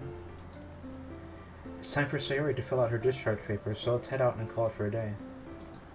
None of us respond or move from our spots. We just smile at Monika. Why are you all looking at me like that? I guess it's been a while since you said that. Eh? Say what? You know, your catchphrase. Indeed. I thought there was something particular missing. Oh guys, I already told you I don't have a catchphrase. You've been saying it since we had 4 members. It'd be futile to keep denying it any further. Sorry, I didn't mean to say it like that. It was just, from something I read. Yeah, I missed that snarky side of you, Yuri. You remember before Natsuki joined? You mean as I was joining? I heard her too. Oh, yeah. Well then, with the reminiscing out of the way, let's all gather our things and head out. We stand up and make our way to the door. See you, girl. I look forward to seeing you tomorrow. I'll visit you sometime later at home, okay? It's great to have you back, Vice President. It's going to be so much better with you around. Thank you, everyone. I'll see you all tomorrow. I stop by the door and turn back to Sayori. Hey, Sayori? Yeah? Well, I'm looking forward to walking to school with you again. She simply nods with a smile. I'm the last one to leave the room. She didn't get to talk about that thing today. There you are. What held you up? I was just saying some parting words to Sayori. Not what I would call a crime. I see Monika with us as well. Natsuki and Yuri must have left already. Is there something you left behind, Monika? No, not at all. I figured we could walk out together. I look at Maeda, then back at Monika. I don't know if 3 people can fit under an umbrella. Do you not have yours, Monika? I left mine at home. It wasn't raining when I got to the hospital. But then again, it was still overcast. I probably should have considered that. The low-key, that happened... Okay, Kermit, do you remember the New York City video I made? That was the same exact thing that happened to me. When we got to New York City, it wasn't raining, but there were clouds. And I think when we like got to Times Square, I told my friend Pumas, you know, the clouds look very mean today. Then we checked the weather and we found out it was supposed to like rain like hell that day. So we ended up having to buy an umbrella from a street vendor. He bought a poncho and I bought an umbrella. This is why you check the weather before you go outside, guys, so you don't have to spend money on an umbrella, you know? Fucking hell, dude. I still remember the stupid words I said to him. Hey, the clouds look very mean today.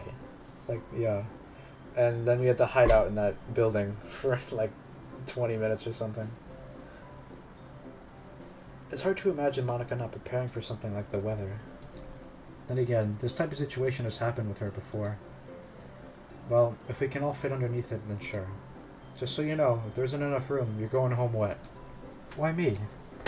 You trained in the rain before, big bro. What's the problem? So you're okay with your brother possibly getting pneumonia?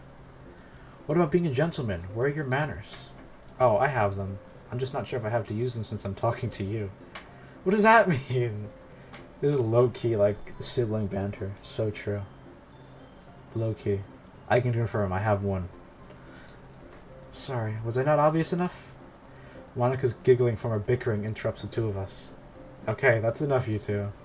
Are you always like this? You're just noticing now? I thought you would figure that out already. What's so funny? She just laughs even harder. I glance awkwardly at Maeda as she does to me. Eventually, Monika recomposes herself. Sorry about that. You 2 are so much alike, I swear. It really isn't like... It's like you 2 are so much alike, I swear. It's really like I'm watching a sitcom. Wow, such an original observation. Hey, no need to get sassy with her. Mayura sighs. And no, Mayura, it wouldn't be right to leave him all soaking wet in the rain. After all, he did go through the trouble of getting everyone here. Mayura can't retort, not that she has any reason to. I know. Let's just go already. She marches past us down the corridor. We should probably catch up with her. She has the only umbrella. Good idea, or else she might leave us both here. We walk down the hospital corridor side by side. Luckily, Mayura's not that sadistic. It'd be a pain in the ass if she was.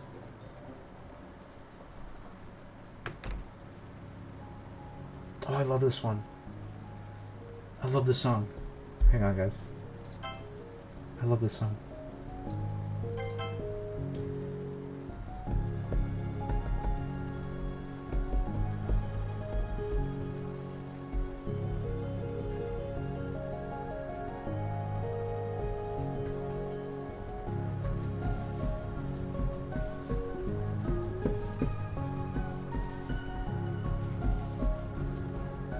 This would be so good as my background in Geometry Dash.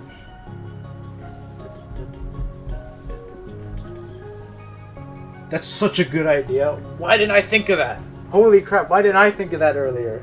That's a good idea. Low key though, I've been using the custom background in GD for the past 3 years, I think. I've been using that background music in Geometry Dash for the past 3 years, dude.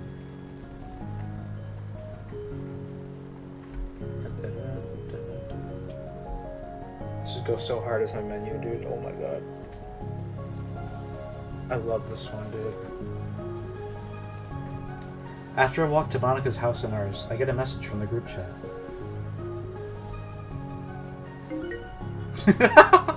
Our temp press sucks. You coming back yet? Be patient. I'm literally in this chat.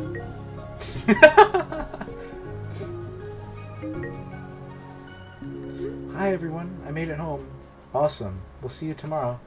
Hey, nice. Gonna prep something for you tomorrow.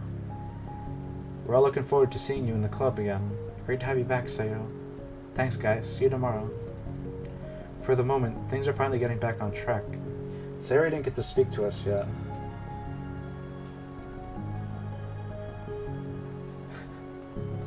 Hang on. What is this emoji? It has like a face with the clouds. Oh, here it is. Face in clouds. Hold on, I'm going to be using that one.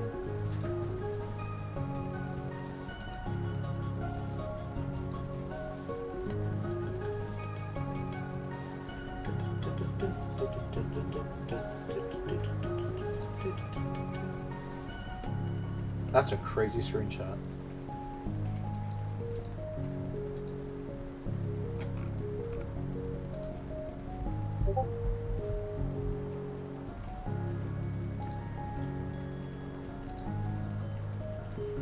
I still feel there's something missing with Sayori though. Sure, she seemed to be getting better mentally. But ever since she flashed me that sad smile, I can't help but feel like there's still more I need to do. I'll talk to Monica about it tomorrow. She would know more than I do, considering she spent the most of our time with Sayori in the hospital. That's the best place to start.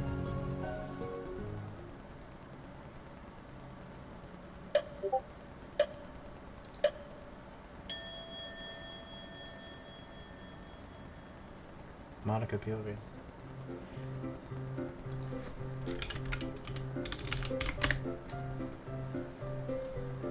After I set the alarm on my phone, I look out at the night sky still pouring with rain. I have to say, it was quite the surprise seeing everyone show up for Sayori.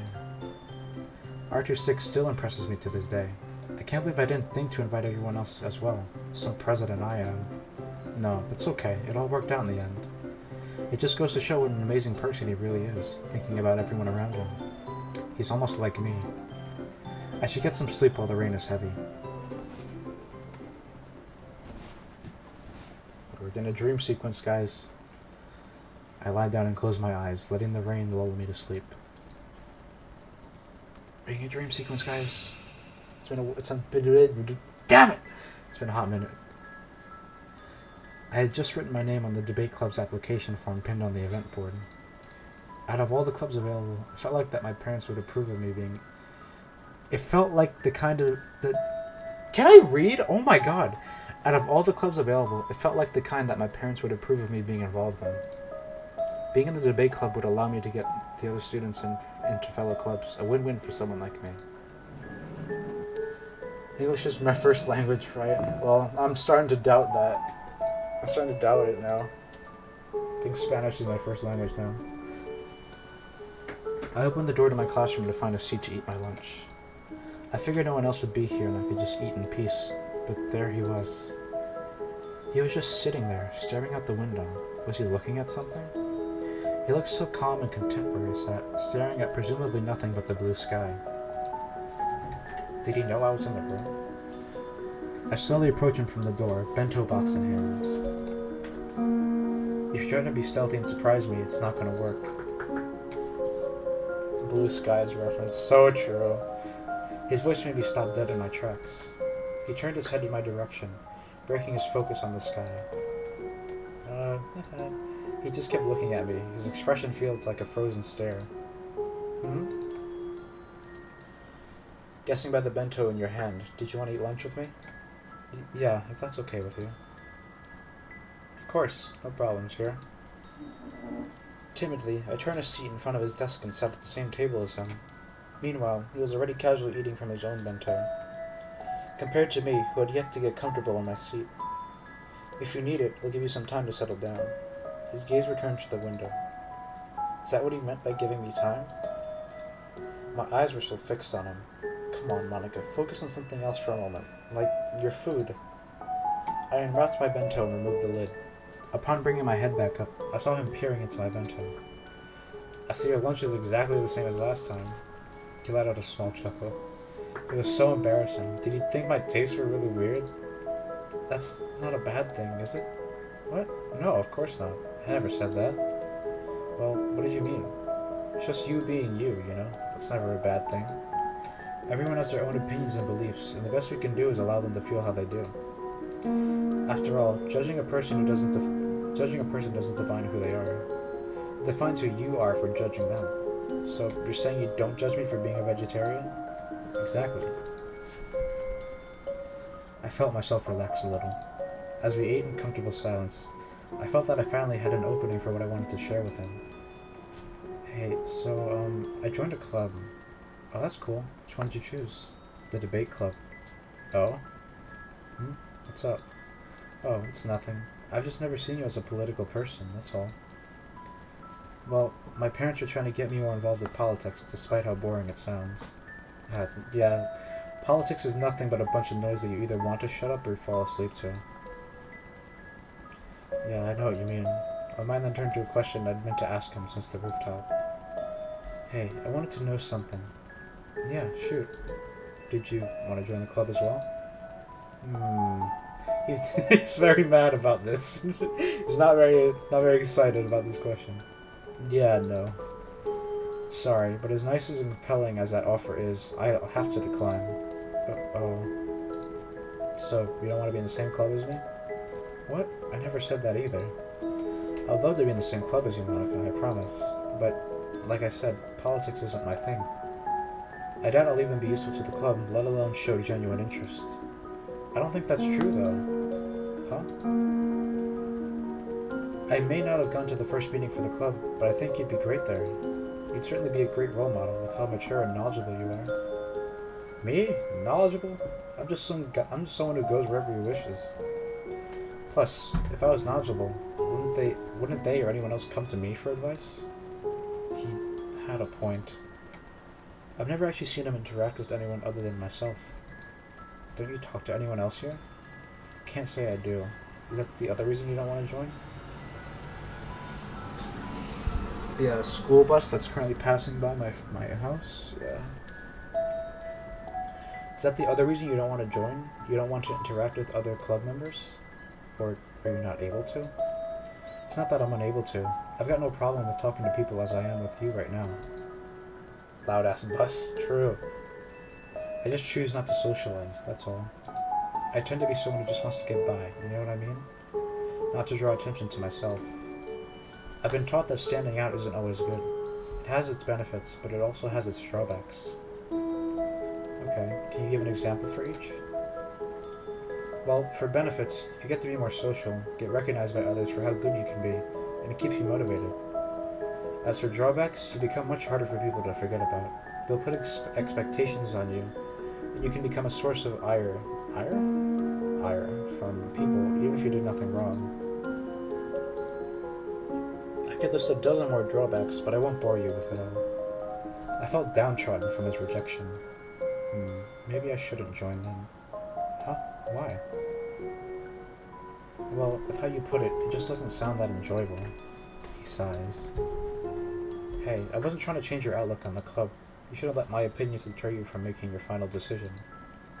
It's up to you if you want to join, and I 100% support your choice. You'll probably get to make new friends there. All I'm saying is, I don't want to join a club I don't find interesting. Don't worry about me, though.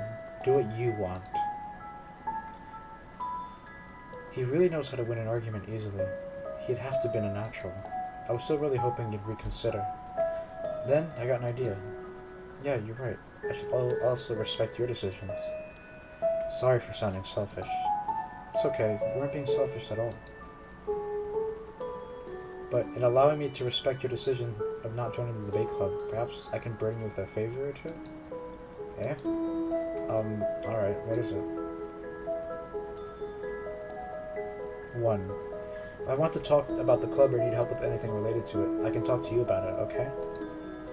But what? You know what? Never mind. What's the second burden, as you so colorfully called it?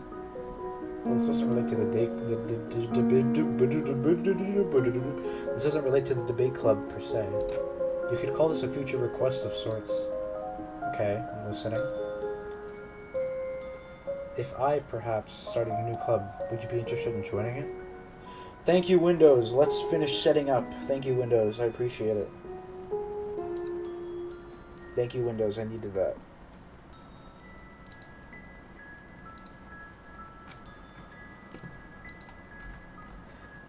Is the dive rocket launcher.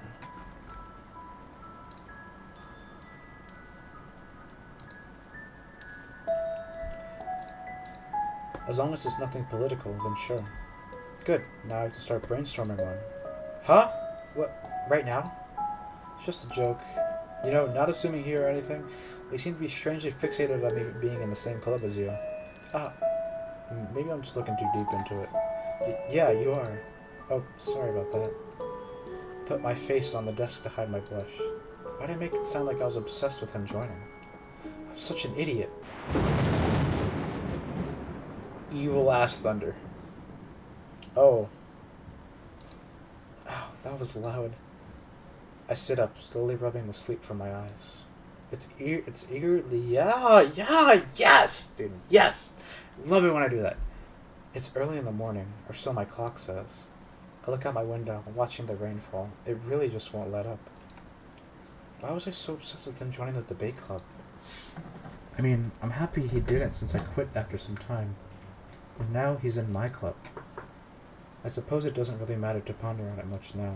We're finally together, as strangely wonderful as it is.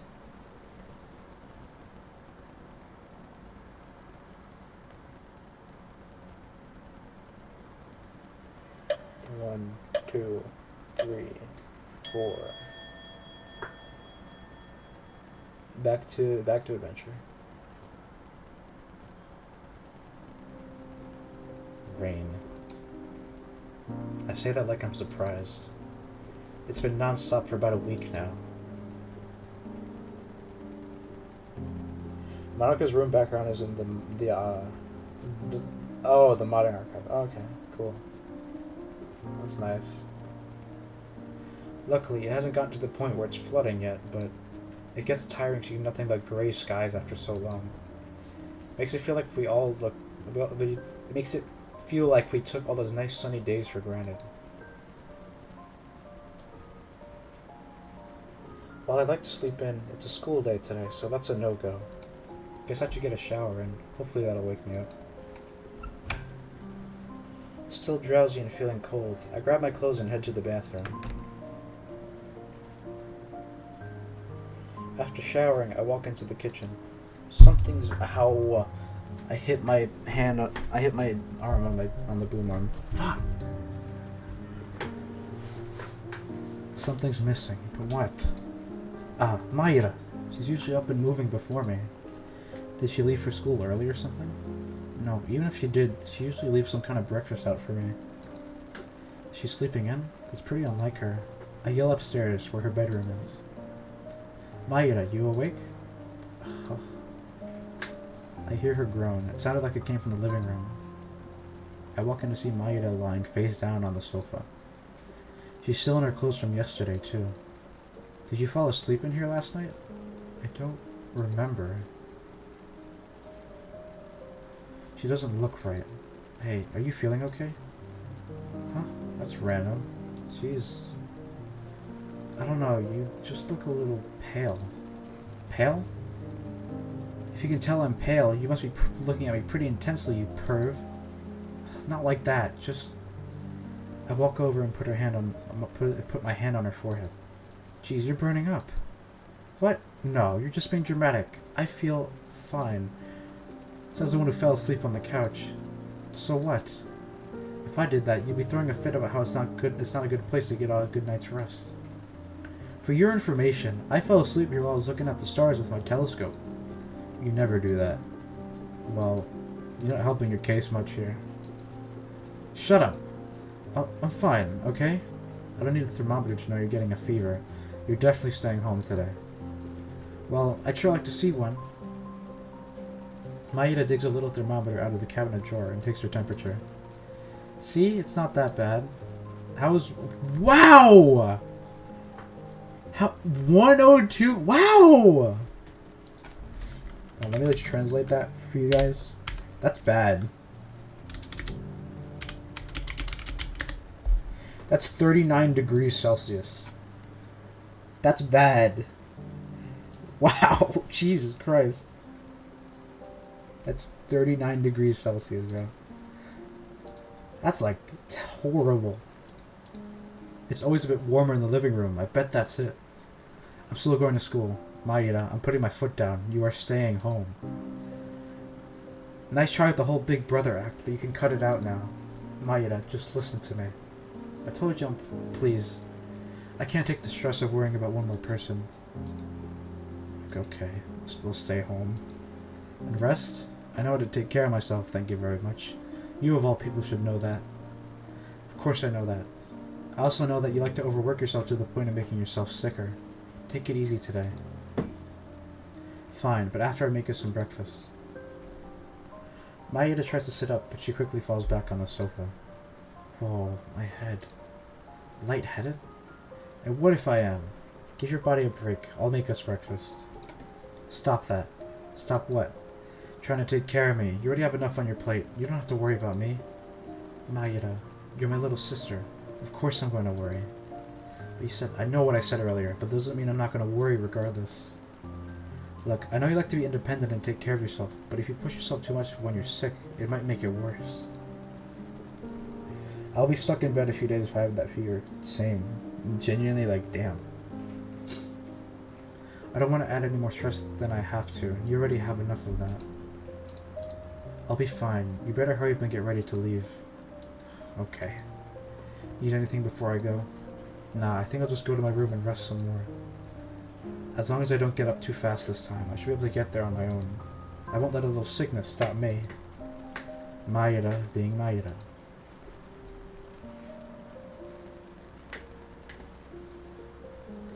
I head back over to the kitchen and start making myself breakfast. After making sure Mayra got to her room safely, I called her school and let them know she wouldn't be there. I feel a little bad leaving her at home like this, but like she said, she can take care of herself. Either way, I'll try to help her out a little. What can I do? Maybe I could make her something to help her with her cold? I have some coconut water in the fridge. Oh shit. Thank you for the resub. Thank you for the resub, Kermit. I appreciate it. Thank you, sir, for the resub. Yeah, I thought we established this when the stream started.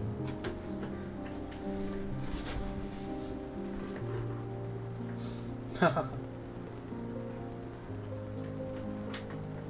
have some coconut water in the fridge. That should be good.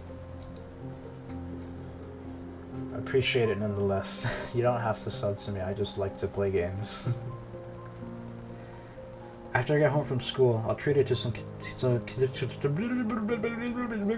After I get home from school, I'll treat her to some chicken soup. Maybe that'll help too. I quickly finish preparing my breakfast and bring my plate to the table. It looks like Maeda made our lunches yesterday, so I won't have to worry about that. As I start to eat, I can't help but think about Sayori again. She was just discharged yesterday, but I can't help but worry about her. She wouldn't do that, right? Maybe I'd better wait a bit longer before I go. I wolf down the rest of my breakfast, wash my plate, get some coconut water in a glass, and drop it off in Maeda's room before heading out the door. I wait outside Sayori's house with my umbrella doing its best to shield me. There's a part of me that wants to go inside and see if she's still alive. Oh my god, dude. No. Keep it together. She's fine. She wouldn't regress so quickly. It would be better to stay put and wait out here. Besides, the last thing I want her to be is overwhelmed with me going into her home, worrying about her. She's already overwhelmed as it is. Me going in there to see if she's okay is not what she needs now. I look at my phone to check the time. It's getting close to the point where I could just barely make it if I speed walk. I grip my umbrella handle tightly in concern. Surely she wouldn't, right? All that can be heard is the rain splashing against the pavement and my umbrella. Finally, I heave a sigh of relief when I see the front door open slowly and Sayori emerging with an umbrella and her school bag in her shoulder. As she turns around to lock her house, I notice the expression she's wearing. It uneasily reminds me of how she looked when I found her at the park. To think that was so long ago, it still feels like it was only yesterday. She emerges from the gate and sees me before her. Good morning, Sayori. Well, if you can call this a good morning anyway. Yeah, good morning, R-TwoSix. Her energy seems pretty low, too. Just from the day's atmosphere and everything that's happened. I don't see it getting any better. Well, then we better get going, yeah? Yeah. She slowly trudges up the path as I walk by her side to school. Soon, we join a group of other students making their way to the campus. I can't ignore that some of them are glancing at Sayori. Some of them even whispering to their friends while looking at her. It doesn't take long for Sayori to notice this as she looks from left to right at the other students. She lowers her umbrella and looks down at the road. I feel a bit of anger building inside me. She and I don't need to keep being reminded of what happened, especially her. I hope this thing would have blown over by now. So much for that. Why do I get the feeling this isn't going to be a good day? The school is in sight as the students pass through the gates to get to shelter. Sayori hurriedly dashes inside before I get close to the doorway. I don't blame her for hurrying off. These people just don't get it.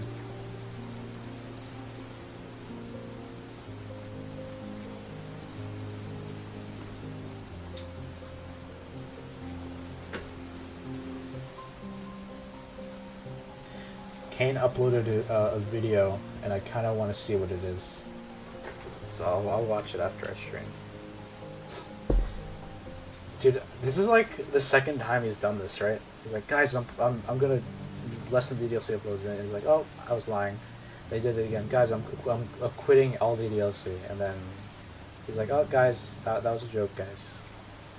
I think it's funny that it happened twice. She just got back, but it already seems like she wishes she could disappear again. Assholes.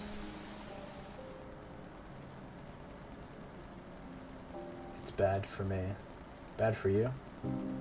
I mean, bad for you how? Although I'm listening to the lesson the teacher was conducting, I couldn't care less about it. My mood is the same as the rain outside the window, cold and gloomy. I can't stop worrying about that poor girl. How is she faring in class? If I had to take a guess, I'd say awkwardly, like the whole class is just staring at her after she disappeared. Bad for viewers. You say something and change your mind so quickly, so Kane did that twice. True.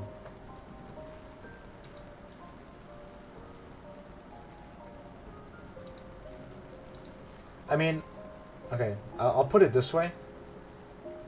He really does want to quit. And like I'm aware of that. He really does want to quit, but there are people telling him not to quit.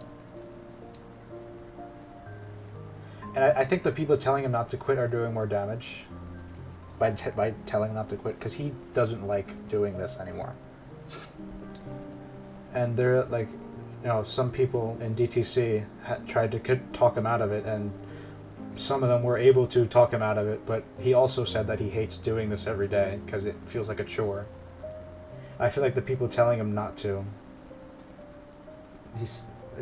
from what I heard from DokiTuber chat, I was told that he doesn't like doing this every day, so that's why he wanted to quit the both times. But, or like just doing them for how many years, because it feels like a chore to him. But like the people were kind of trying to convince him, I guess. I don't know how they put it. They were trying to tell him that he shouldn't quit, even though he's just not into it anymore.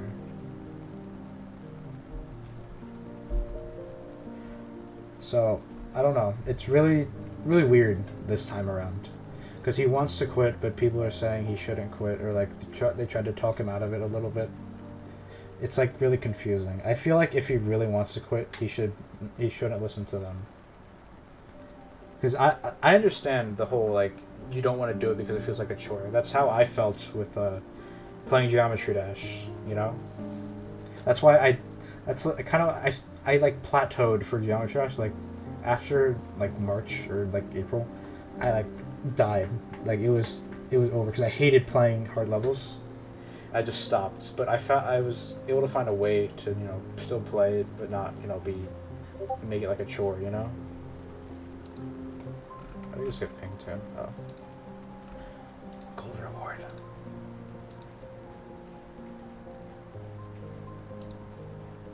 But yeah, but like, for him, he's been doing it a long time, and I think the people convincing him out of it are probably doing more harm than good. Like, I get the sentiment, like, oh, you've been around so long, and it would suck to see you go. Like, at the same time, like, it's kind of having him, you know, do something that he doesn't like doing. Especially this long. Him doing it this long, you know, that's just my opinion. That's what I think. I think if he really wants to stay out, okay, I shouldn't say that. If he really wants to, like, quit from the DLC stuff, he should, like, quit from the DLC stuff. Yeah. You read my mind, yeah. Like, I understand the sentiment, oh, you're my friend, and, you know, it's so sad to see you stop.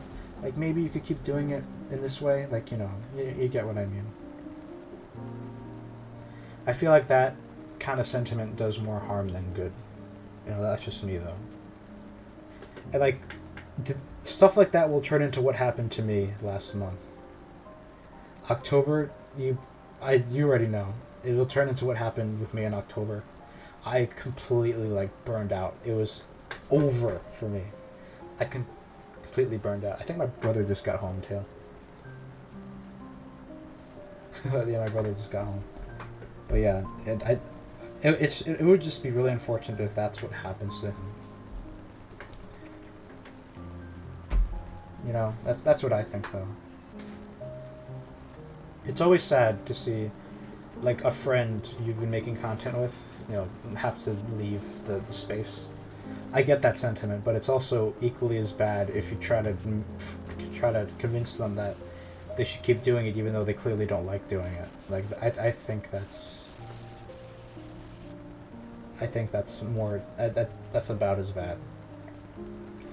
Like, don't get me wrong, if he wants to leave, like, all, like, a good, like, you know, I wish him the best. Like, I wish him the best for his future endeavors. Like, there's no ill intent there. Hold on, my brother just got home. I'll give you a sec.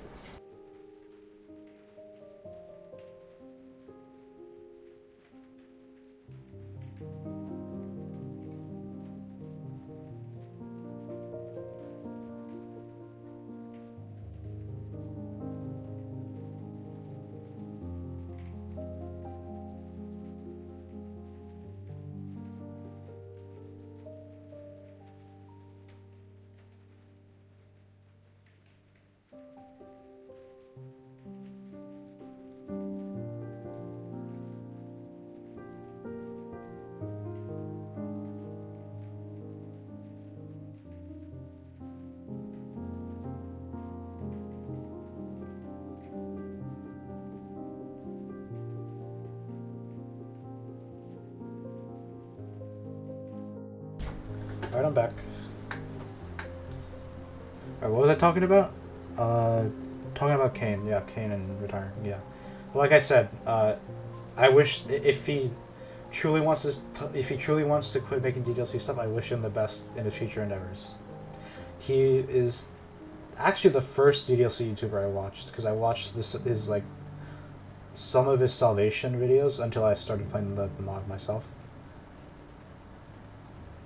So like it is sad to see him go, if he does want to actually stay out. But like it's also equally as sad seeing him force himself to make videos that he doesn't like making, you know? Like yeah, that's basically what I'm saying, yeah. Alright, we were playing Convergence. Convergence, yeah, I was playing that one. It's also why I don't play every mod, every other stream. Because like I know if I do like everything, like oh I'm gonna do this, I'm gonna do that, I'm gonna do this, I'm gonna do that. That's why I space out my DDLC mod streams. Because like if I do too many at once, I'm gonna like you know get really annoyed with doing it. That's why I space things out. I space these things out. I finished my next short code and edit. Meanwhile, watching you. Oh, that's nice. You know what'll be next? You're gonna finally write the collab. You're gonna finally write the collab, Kermit. Now I will edit it and hopefully get people to voice it. I know a guy. I know a guy. Dude, I always know somebody for oddly specific things. I have like, oh, a Just Nazi shirt. Oh damn. Like I always know somebody for oddly specific things. I have a friend that can make music, and he's one of my best friends. I have a friend who can draw. You already know. I have a friend who can code.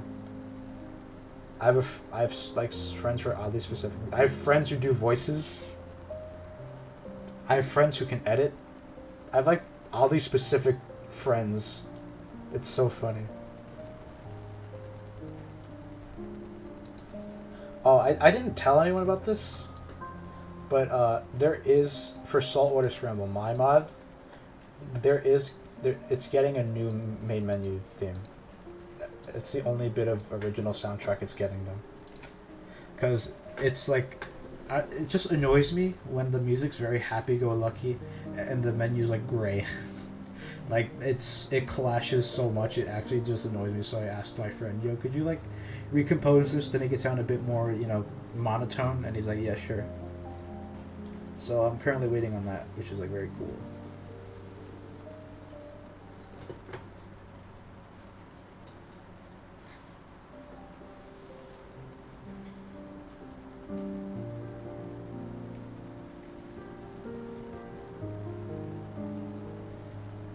Yeah, so you can see what I mean by that, like, happy-go-lucky song, but gray and monotone, you know, main menu, it annoys me a little bit, you know? Alright, if I had to take a guess, I'd say awkwardly, like the whole class is just staring at her after she disappeared. She was the biggest news on campus for a week until it died down.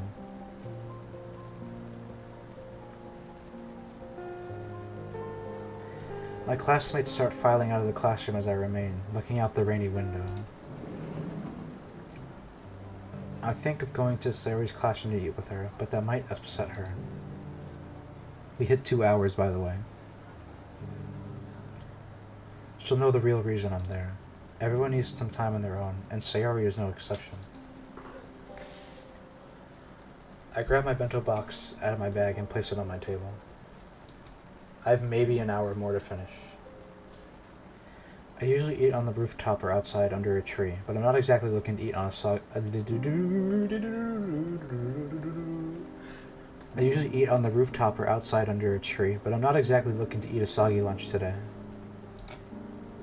I mean, if I have another hour left, give me like a tiny break. I will be back soon. I need to grab some water, because I have no water left. I'll be back, guys. I'll be back. Let me actually change the menu. So, I change the music. I'll be back, guys.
I'm back.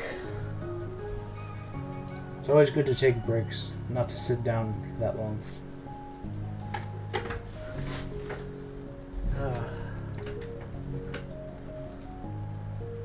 Got some water. Glass of water.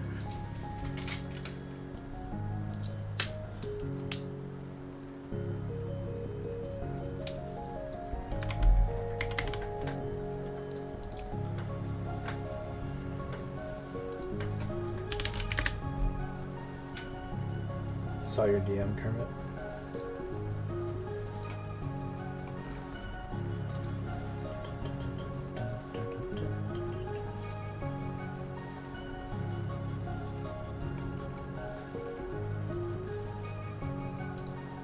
Yeah, I'm back.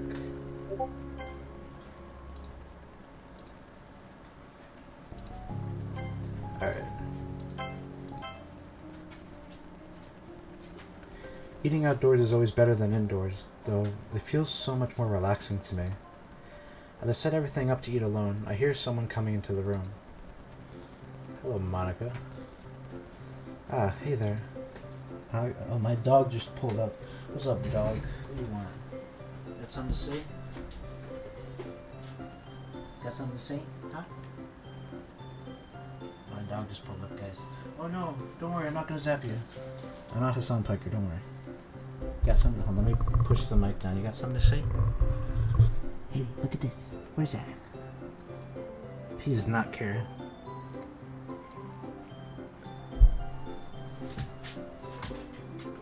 My dog just pulled up, guys. Alright, back to adventure. Monica? This is a surprise. What brings you to my classroom? I had a hunch you'd be here for lunch. That rhymed. Yes! He read my mind! That rhymed. She chuckles as she steps out of the doorway and slowly approaches me. As for the answer to your question, I thought we would have lunch together, as well as a bit of a talk. A talk? Am I in trouble or something? She smiles and pulls a seat from the desk in front of mine and sits on the opposite end. Of course not. Just give me a second. She reaches into her bag to grab her bento box and sets it opposite mine. Despite the dark and gloomy atmosphere of the room, Monica still shines brightly. She looks at me from the opposite desk, her hands perched together like a tent. So, how have you been? You know, since everything that happened. I didn't get much of a chance to talk to you when you visited Sayori yesterday. Well, slightly better, but not 100%. I see. How are things for Sayori? Honestly, it could be a lot better right now. How so? I take a bite out of my meal and swallow before continuing. On the whole way up in this rain, a bunch of other students walked with us. They were all giving her funny looks and murmuring to each other. Poor Sayori just got discharged yesterday, and this is the welcome she gets? People in this school, I swear, though. I can't say I'm surprised. No one really knows the right way to react to this stuff, so I can't really blame them, even if it is frustrating to see. Monica looks at the rain pelting against the school windows. It's bad enough our performance went so sour, but the fact everyone's still so hyper-focused on Sayori. Not to mention word of it spread over to the middle school, too. It's not something she should have had to come back to. Don't have to tell me. I was so tempted to yell at them for being so insensitive. Not that it would have helped, other than possibly making more people talk about it. Yeah, hope this whole thing blows over and they just move on. For Sayori's sake. As for the club as well. Oh, right. Monica and Sayori are back, which means we have both our club leaders back now. I just hope Monica doesn't find out more about my poor leadership skills. So, how did it go running the club without me and Sayori? Speak of the devil. For the most part, it was relatively quiet. Not everyone showed up on some days, so sometimes it was just 2 people. Ah, alright. I let out an exhausted sigh as I slumped back in my seat. What's wrong? Is everything okay? I'm just worried. Like, what's Sayori up to now during lunchtime? She's probably all alone eating her lunch in her classroom, or maybe she's not eating at all. I understand why you're worried about her. You want to know something funny? I just thought about this. You know how annoying it is to have hair that long? Like, doesn't that get annoying? Like, I just thought of that. Wouldn't it be so annoying to have hair that's that long? It would get dirty too, if you're sitting on like chairs and crap. I just thought of that. With Yuri, it's even worse. She has hair that goes down to her back. Like, I don't know, just as a random thought. You know how much it would suck to have hair that long? Dude, what? Like, what? Christ, dude. I mean, like, this hair goes all the way down to her legs if you straighten it out. That's, like, insane to me. I don't know why. I like long-haired girls. When Sayori first came to my club, she caught me napping at the front desk. You napping in the club? That's a first.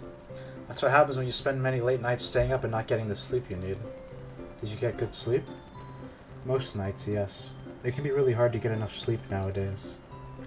Especially in high school, when you're forced to wake up so early every day. Well, for some people, it's not a hard thing to do. Yeah, I suppose so. I'm sure college is a little better since you have probably a more flexible schedule. Then again, a lot of people in college stay up all night anyway. That is literally the most true thing I've ever heard in my life. Speaking of which, I read some studies recently that talked about the horrible short-term and long-term effects caused by lack of sleep. Mental functions, physical health, your lifespan, so many things that can be affected by not getting enough sleep. Huh, that almost sounds like a lot like what Sayori's been going through. She hasn't had a decent sleep schedule lately. With how far her depression has gone, I'm surprised she didn't just decide to just stay in bed all day. Then again, that could still happen. Not to mention the possibility of a relapse. God, I hope that never happens. Hey, are you listening? Huh? I was trying to get your attention. Sorry, the ring may be spaced out. I see. Anyway, so Sayori found me napping in the club, yeah? We got to talking, and we found ourselves constantly coming back to the same subject, literature. Eventually, we got the idea to start a club centered around it. It's also when I found out she had quite the passion for poetry, albeit accidentally. I noticed a poem of hers on a paper she had. Did you know she wrote poetry before you joined the club? Yeah, I remember. She was often bullied and picked on for her poems. They thought it was nerdy. Oh, I see. Maybe that's why she tried to hide it. Let's check something. Shut up. Shut up. Let's make sure she's still there. Yeah, okay, good.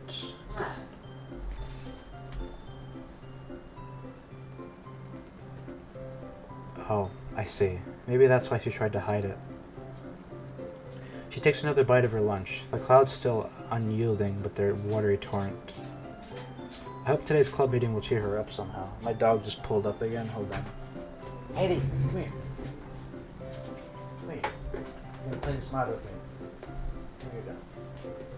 You're gonna play the smart with me. You're gonna like it. Ah, fat dog.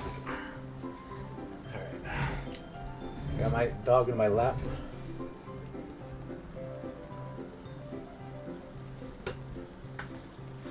Got something to say, dog? Probably hear her breathing. Dude, I got this big fat dog in my lap. She does not like this. Dogs play is DDLC, true.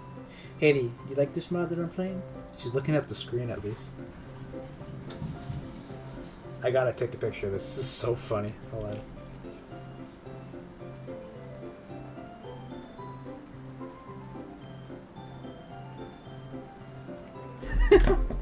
Hey Haley, how you doing? You don't want to be here, do you? She's such a cute dog. Such a big, soft, fluffy dog. You got something to say to the people, dog? I'm gonna bring up to the mics. You probably hear her breathing or like sniffing the mic. Haley, what is this? She does not care. She does not care right now.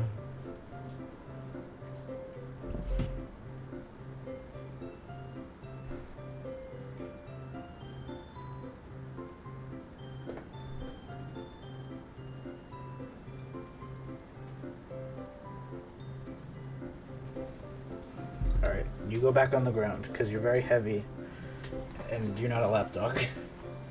She is like grabbing onto me, right? She does not like being picked up. Alright, back on the ground. There we go. She doesn't care though, she's a quiet dog.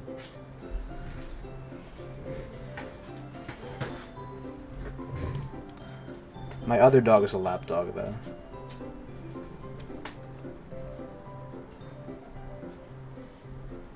Let me send you a picture.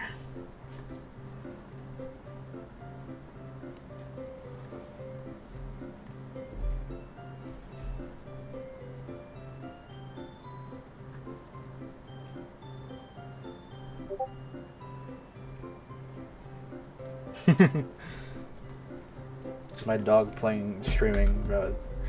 If you ever wanted to know who I was always a dog. There was never R-TwoSix, it was always a dog.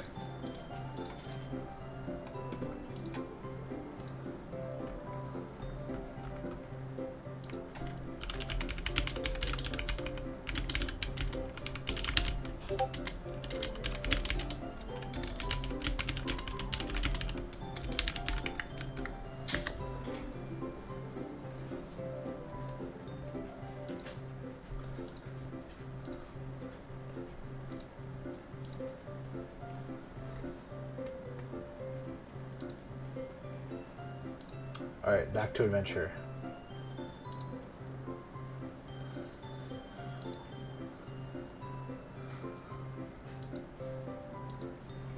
D2-6. I hope today's club meeting will cheer her up somehow. Atsuki told me she baked some cupcakes for us all, though they're mainly for Sayori as a welcome back present. That almost makes me jealous. Atsuki makes some pretty stellar cupcakes. True, they are the best. Maybe you should ask her to make you a batch one day. Like she would do that for me? Not in your life, Monica. We both share a laugh in the classroom. Though, on that note, let's make sure to give Sayori some room during our meeting, okay? Loud and clear, President.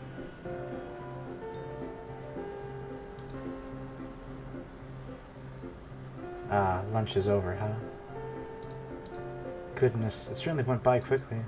Yeah, it might be because we were having fun, I guess. Perhaps. It was nice to eat with you. It reminds me of last year when we were in the same class. Yeah, those were the days. You said it. Let me post this.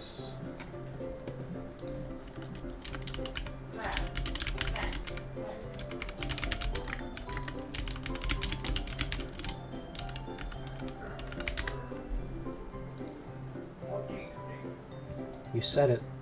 She stands up from the table and grabs her now empty bento box. I'll see you in the club room later, okay? Yeah, sure thing.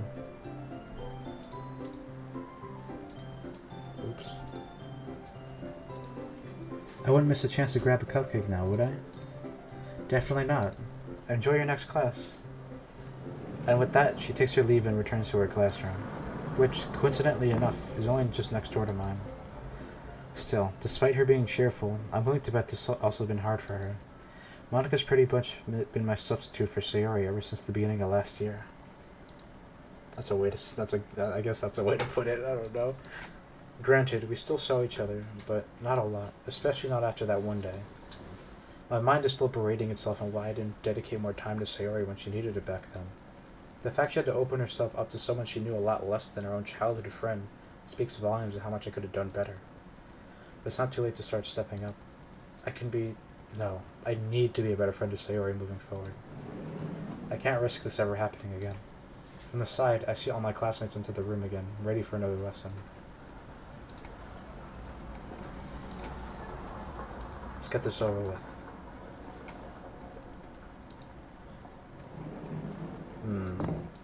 It's not every day I'm the first one in the clubroom, but here we are. I watch the raindrops trail down the window while I wait for the others. It isn't long before the door opens again. Entering the classroom, book in hand, is none other than Yuri. Hey, Yuri.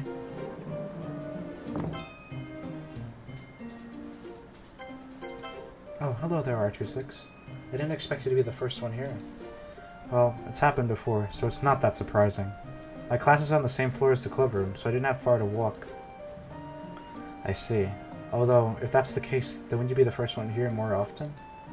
Yeah, maybe. I'm sorry. Is everything okay? Yeah, it just wasn't a pleasant experience getting to school today. I presume you walked with Sayori to school today? Yeah. It would just feel so much better if it was just the two of us next time, no one else around. See what I'm talking about? Wouldn't it suck to have this much hair? This is like so much to take care of, you know?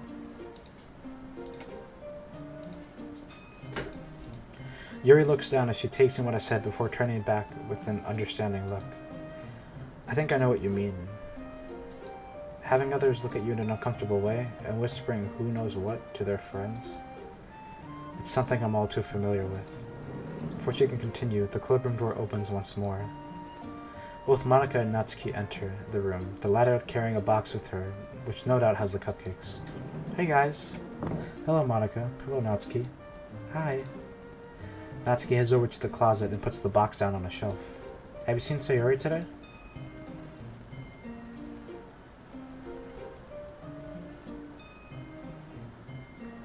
One of my girlfriends from uni, she has such long hair. She spends so much time for her new hair, like a few hours. That's what I'm saying. Like, hair this long, it's gotta suck to take care of. It's like, this has to, like, not be fun to take care of every day.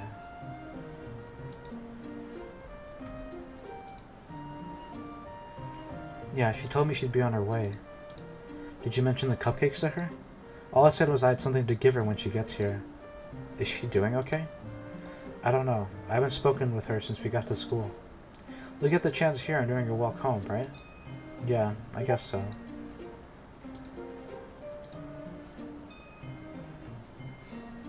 I just want her to be okay. Since we're all just getting back here today, we won't be doing much.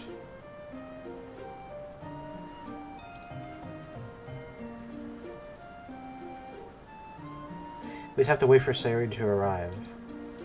Just as she says that, the clubroom door opens for a final member. Sayori silently walks into the clubroom and closes the door behind her. We all watch as she approaches the desk before seeing us. Hey guys. She's completely lacking her cheery and bubbly energy. The cloudy skies outside painting the room a dull gray perfectly encapsulates Sayori's mood. Drink of water. Oh, we got one! Let's go! And he's gone.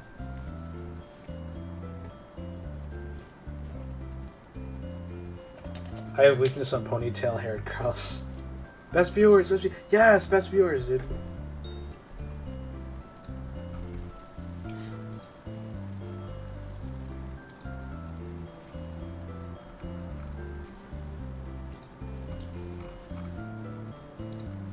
Alright. Without her energy, we're all in a dim void of the world we once knew. As Sayori slumps into a desk chair, Monika is the first to come over.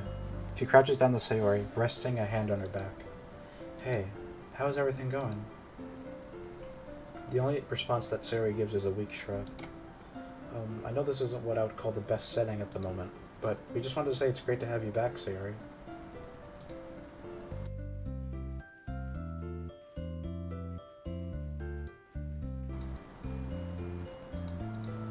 Isn't that right, guys? She looks back at us, and we all show reassuring faces. Yeah, welcome back, Sayori. Ever since you've been gone, this place has been lacking so much. Yeah, like Yuri said, this club wouldn't be the same without you. We all miss you very much. Sayori lifts her head off the table to look at us. All four of us give Sayori our best smiles of comfort. Surprisingly, Sayori lets a small smile creep onto her face, though it's barely visible with her arms hiding it. What's more? Natsuki retrieves the box from the back of the clubroom. She stands in front of Sayori, holding it close to her. I also made you some cupcakes to celebrate your discharge yesterday. She puts them down on the table and takes a step back. Sayori, now looking curiously at the box, opens the lid and peers inside. She takes a cupcake out and inspects it with her hand. It's a cookie dough cupcake with a small cookie embedded in the cream. Sayori looks at Natsuki, her smile much more visible. Natsuki, you guys... It's really, really sweet you would do this for me. But it's okay, you don't have to? I'll accept the cupcakes for now, but you don't need to worry about me. I know that may seem hard after what I tried to do at the festival, but as long as everyone around me is the happiest they can be, I'll be alright. That's the most important thing to me, the happiness of people around me. That's, I don't know, man. She smiles at us before taking a bite out of the cupcake she has in her hand. As for the four of us, we just look at each other, unaware of how to react to her words. Well, one thing is for certain. She stayed the same since she got out, focusing on other people and their happiness instead of her own. But if you can't find your own happiness, how can you possibly help others in finding theirs? Okay, everyone. You can all do your own thing today. I'll plan an activity for us tomorrow. Just like that, Yuri, Natsuki, and Monica all return to their respective spots. I just stand watching Sayori devour her second cupcake with the rain hitting the windows behind me. I'm not sure if what I'm thinking of doing next is the right move, but something is bugging me about her. I slowly walk up to Sayori and sit at the desk next to her. She looks at me innocently, cookie dough on her face. Hey Sayori, I was just wondering if we could walk home together today. I've really missed walking with you, both to and from school. It made me realize how lonely being unsociable by choice really is. She takes a moment to swallow her cupcake before smiling at me. Wow. Yeah, I missed walking with you too, and I'm glad you found out how lame being a NEET is. You know I'm nowhere being near one. Yeah, but I remember when you used to shut yourself in at home and never come out afterwards. It wasn't until around our first year here that you started getting better about that. I don't want you to go back to being like that, okay? I know. Though, I'll admit, if you weren't here anymore, that probably would have happened. Your face drops a bit. I've already lost someone important to me. I don't want to lose my dearest friend, too. Despite my sad words, I pick my head up and look into her sky blue eyes. But, you're still here. That's enough to make me happy. I'd hate for you to just vanish on me one day. Sayori looks away, trying to hide her smile. That's not fair, Yumini. It's my job to make people happy. You can't just pull that on me. I only offer her a smile as Sayori starts acting like her old self. However, part of me knows this is only temporary, and she'll most likely slip back into her depressive state when she gets home later. And the school bus that's passing by my house.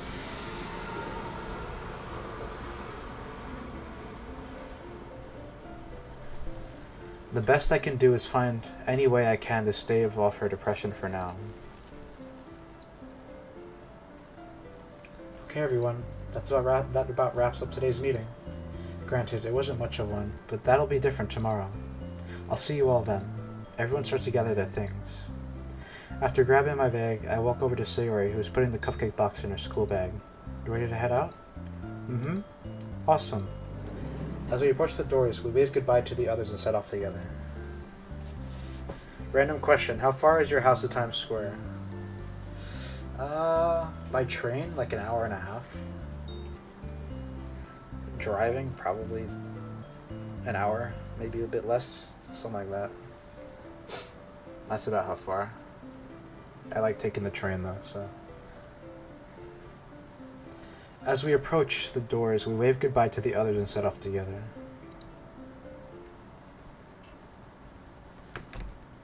Arriving home, I put my umbrella away on the stand before leaning my back against the door.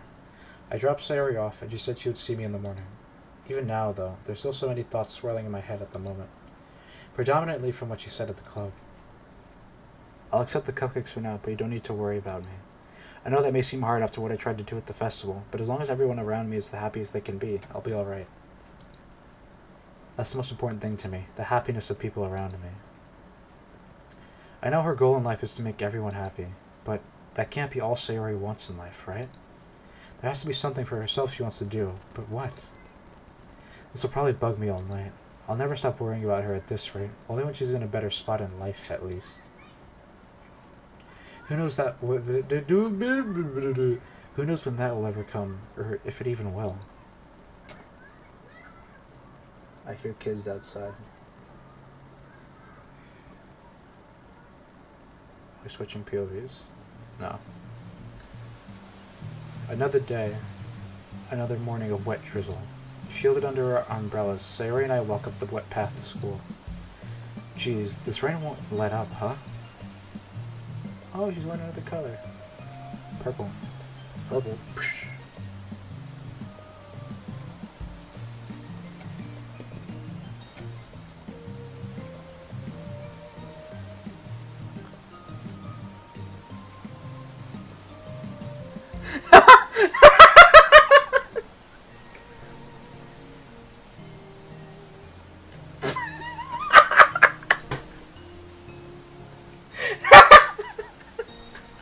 What? Carmen, read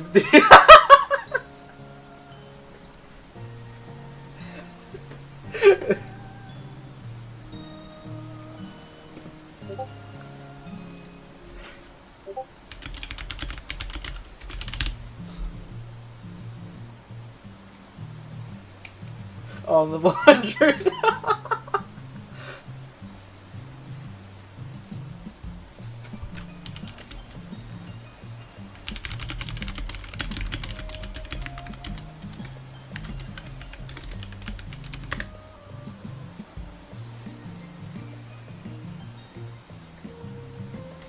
Dude, that got me to level 100.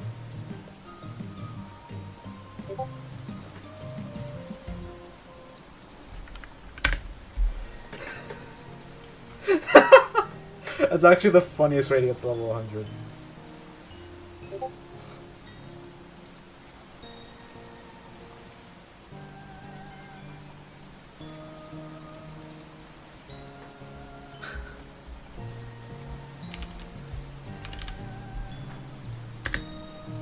Level 100 now, I guess.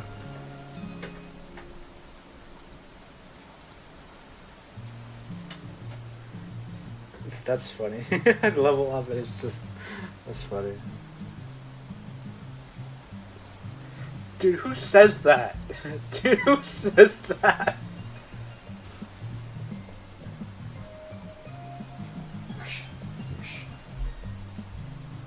Dude, who says that? Genuinely, yeah, look.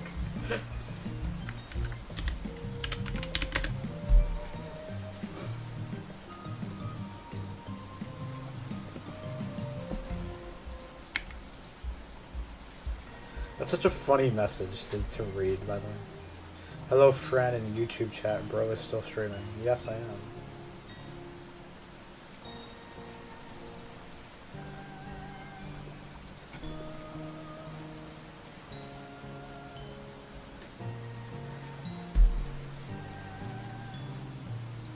That's such an insane message to say.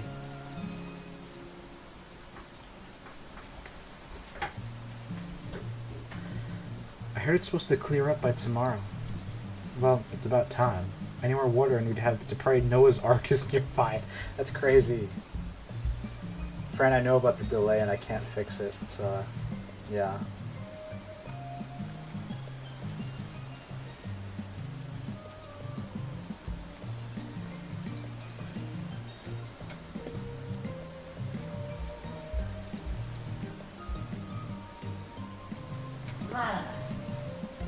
Fuck was that?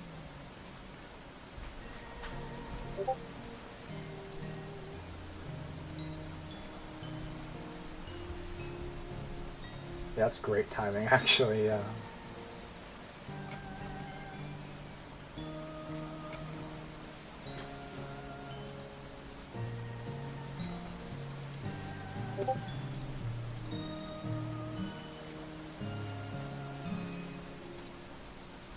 My YouTube account got hacked, warning if you see it. Oh my god! That got a good chuckle out of her. For once, Sayori waking up late was a benefit, despite how bad that sounds. Pretty much no one's around, so she doesn't have to put up with any classmates glancing at her today. If only it was like this all the time. You see the school gates ahead of us. Other students are rushing inside. It's hard to tell if it's because of the rain or how little time you have left before the first class.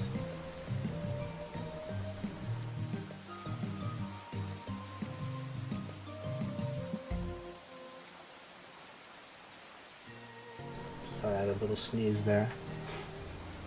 Other students are rushing inside. It's hard to tell because if it's because of the rain or how little time we have left before the first class.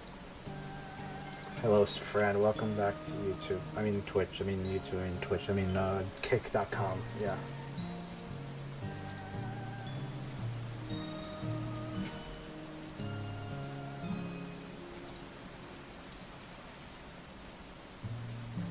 Nice.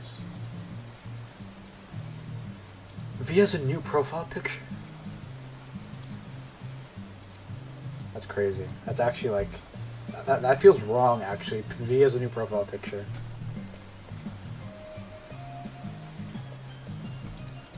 It feels like the rain is getting heavier. Let's get inside. I'm cold and my socks are all soaked. Sayori runs ahead of me, leaving splashes in our wake. Hey Sayori, wait for me. I run to catch up with her. I feel the water splash against my legs, the cold crawling up my body from below. Sayori, slow down. Huh? I stop in my tracks and look around. Did I just hear a cat? I continue looking around a bit. I don't see anything remotely like a cat anywhere. And then again, am I just hearing things from how loud the rain is? Despite water bucketing down from above, the bland cry of a school bell reaches my ear.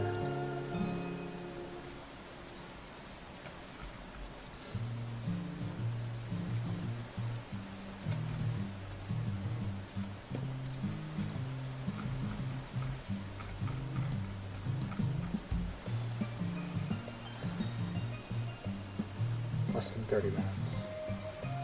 Shit, I don't want to be late. I quickly dart into the building ahead for my class, having all but forgotten the strange sound.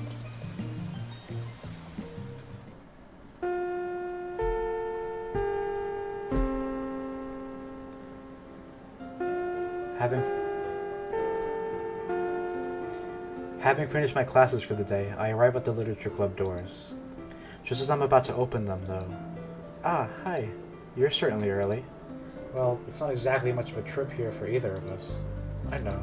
Sadly not for the other members, though. Give them time and they'll show up.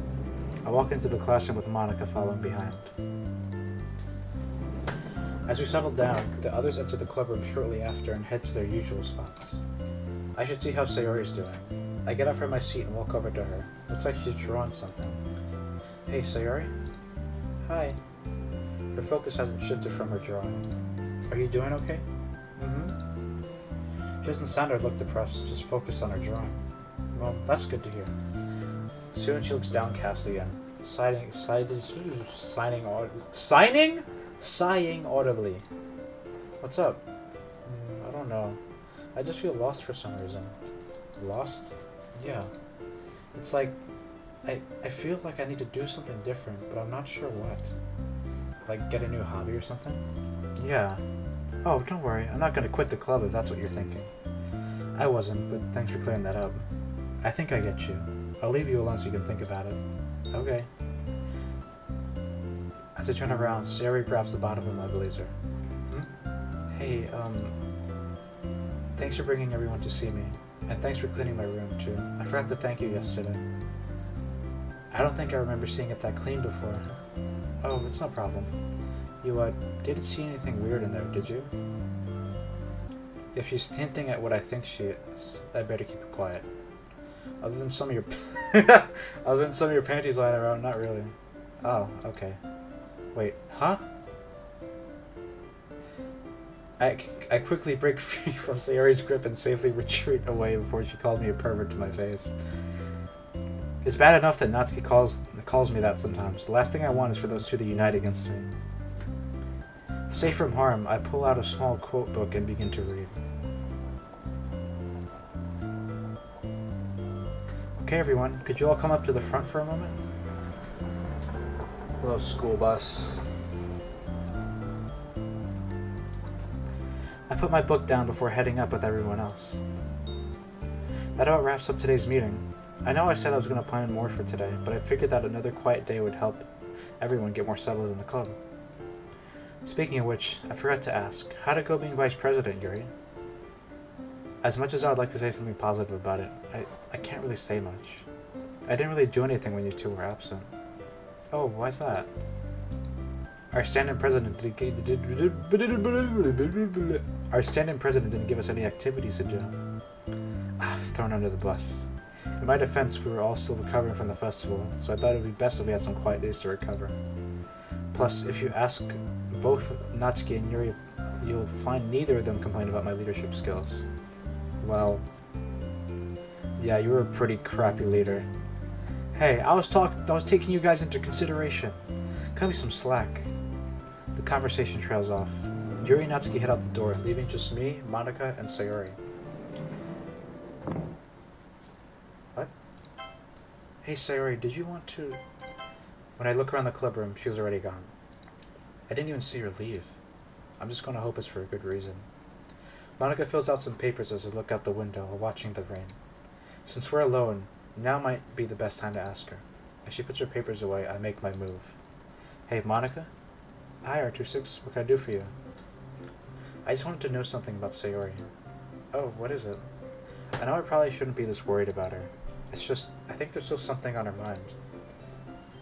Would you happen... she knows something. Would you happen to know anything about that? Monica files the papers in her bag, keeping her eyes locked on me. Well, at the hospital, she didn't mention feeling lost. Like, she didn't know where to go. Guys, I can't speak. Like, she didn't know what to go from here, since part of her depression came from focusing on something important to her. But now that she's let that something go, I'd say she feels lost because she doesn't know what to focus on. Is it making everyone happy a focus of hers? It still is.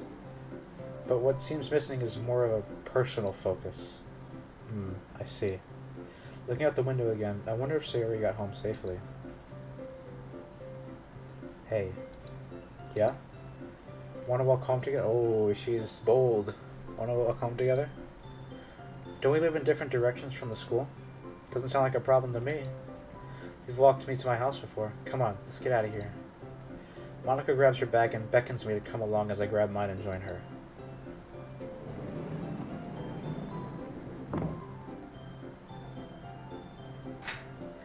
After we change our shoes, we grab our respective umbrellas. Ready to go? Ready when you are. We unfold our umbrellas and head out. I'm gonna be so happy when this rain finally moves on. Same here. It sure has been pouring for a few days. Far too much, in my opinion. I come to a halt. Monica stops as well when she notices. What's up? Put my hand up. Listen. Both quiet as I try to hone my hearing, despite the falling rain. There it is again. I thought I heard it before. You heard it too, right? Yeah, it sounded like a kitten. Come on, let's see if we can find it. Car, yes, car. Monica nods as we search around the school gates. The two of us try to pinpoint the noise of the kitten's cry. I think it came from over there. Monica goes towards the sound and I follow her. It's coming from some bushes near the gates of the school. Searching in the bush, we find a small cardboard box. Is that... Aww. Peering inside, we find the kitten huddled up, trying to stay covered and warm in the deluge. It's shivering and shaking in the rain, crying out for its mother, or anyone to help it. Instinctively, I bring my umbrella above the kitten to protect it from the harsh rain. Oh, poor little thing. Yeah, it must have been left here. Now it's got nowhere to go. We exchange sad glances as I think on what to do. As much as I want to take it with me, I don't know the first thing about caring for pets. Yeah, car CG, sure. Do you think you could take care of it? As much as I'd love to, my dad wouldn't allow me to have a pet.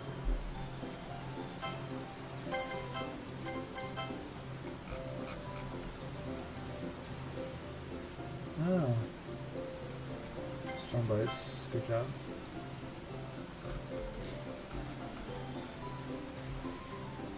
I'm wondering, because like there's 4 locked ones. I don't know what these are. And the menus here, we have one more CG. There's 4 locked ones after this. I'm not sure what that could be. As much as I'd love to, my dad won't allow me to have a pet. He'd probably think it'd be a distraction from my schoolwork. Yikes. That bad, huh? Does he believe in all work and play or something? I'll work in no play or something. Perhaps you could look after it? Well, I mean, I don't think I'd be good at taking care of it, but since you're not able to, I guess. See you in Act 2 at 2027 to 2028. No! No! I mean, you need time to work on Peak, so it makes sense. It's like, I feel like I need to do something new, but I'm not sure what. Oh yeah, we could give it to Sayori. Yeah, I get that. Taking a break, taking a break. I do get that. Like, you know, work on something this huge. Like, you know, it's deserved. You know. Wait, that's it. Whoa, what's it? You know, you said Sayori felt lost because she didn't know what to focus on. Yeah, I did, but how does? Oh, you mean have Sayori take care of it? Yeah, this kid might give Sayori needs what she needs to feel happy again. Don't you see? The kitten the answer. The kitten is the answer. Hold on, how can you be so sure? 2 reasons. Sayori is an animal lover. How could she turn down something as cute and helpless as this poor kitten? I know she'd adopt it in a heartbeat. And 2, cats have actually been proven to help people with their depression, but have a warm home and a loving owner to look after it. It's a win-win. I mean, come on, what do we have to lose? Alright then, let's give it a shot. Nodding, I carefully pick up the cardboard box so as to not shake the kitten around. I carefully tuck it under my arm before turning back to Monica. Come on, let's give this little guy a new home. The 2 of us make our way down to my neighborhood. We arrive just outside Sayori's gate as thunder rumbles above us. I turn to Monica as we convene under our umbrellas. Alright, I'm gonna put the box by your door, ring our doorbell, and come back. Wait, we aren't gonna tell her we left it here? No, or else it might look like I'm thrusting something that belongs to me onto her. I don't think that'd be the best course of action. Besides, if you knew we gave it to her to help with her depression, then something tells me it's not going to help as much as we need it to. And yeah, good point. Okay, make it quick. We exchange smiles as I head up and open her gate. Luckily, the loud rain softens the sound of the gate opening, so I'm not in danger of being noticed. Grabbing the box from under my arm, I place it by her doorstep and open the flap just enough so the kitten is visible. Okay, now for the doorbell. I position myself in a stance where I can quickly turn in the other direction. Here we go. In 3, 2, 1. Taking my finger away, I bolt outside her gate. I close the gate and head over to Monica, shielding myself back under my umbrella. Alright, now we wait. The 2 of us peer between the gaps of her fence and watch the scene unfold before us. Hello? She looks around a bit. Come on, little kitty. Sayori looks down and gasps. Oh no! She crouches down to inspect the kitten closer. Where's your mama, little guy? Sayori tears up as more thunder can be heard. She looks around before gently picking up the cardboard box from underneath. Oh, don't worry. I'll take really good care of you. You're in safe hands with me. What?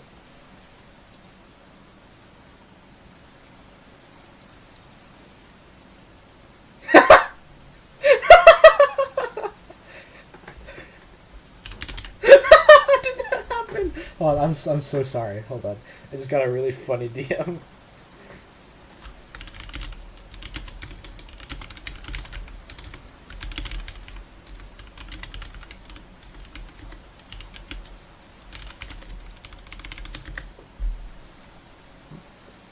Got a new best at negative 263%. Let's go.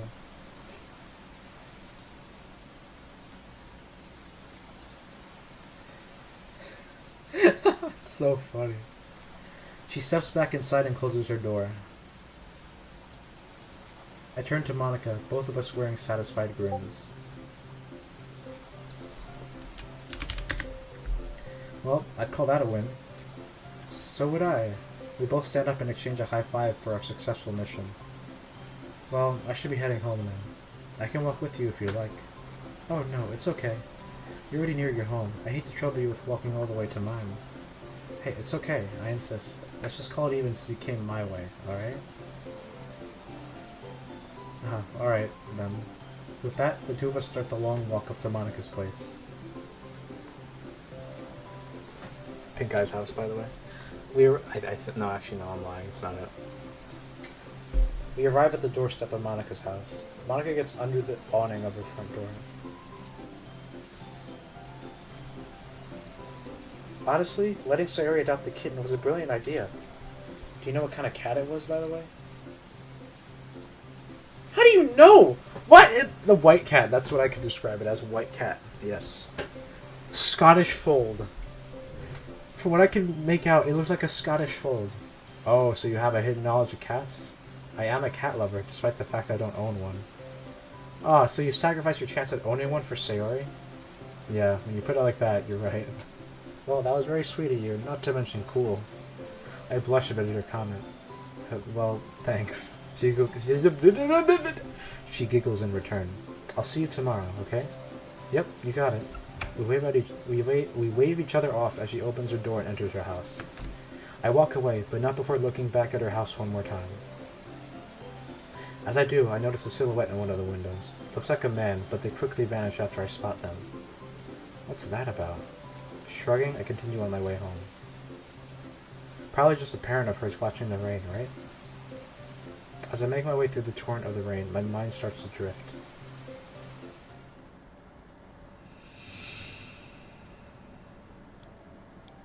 Assuming it's a daydream. I remember an English assignment that my class had to do. We had to get into pairs and reenact a segment of a play. Only a few of the others were really interested in plays, though. Remember, the assignment is due in a week, so be sure to study with your partner as much as possible. Speaking of which, I want everyone to find a partner so you can start practicing.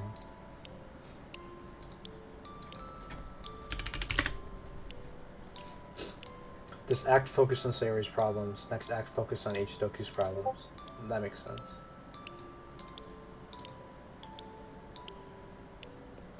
Speaking of which, I want everyone to find a partner so you can start practicing. Looking at the others in the room, all the boys' eyes were on Monica. No doubt they want to be her partner, those desperate chumps. Monica seems visibly uncomfortable by being watched by all of them. At the very least, I was the only person in that class who was showing some respect. I didn't need to put myself on the same level as the other guys here. I'm better than that. All the students started converging with one another. Ooh, name drop. Close enough. Yeah, I know. Paths converging. Oh, I get it. Yes. Well, more accurately, the guys all started converging towards Monica. They were all invading her personal space. Hey, Monica, you should pair up with me. No way, pair up with me. We work great together. Can I get some space, please? She spoke in a rather blunt way. Whoa, why you gotta be so cold? She got up and looked at me. Yeah, I can tell which MC sprite that is. It's like a ghost. Ghost of Christmas Past, yeah. I gazed at her absent-mindedly as she walked over to me through the crowd of boys. Hey, want to pair up with me? Sure, I don't mind. I also stood up, looking at her as she kept her smile on.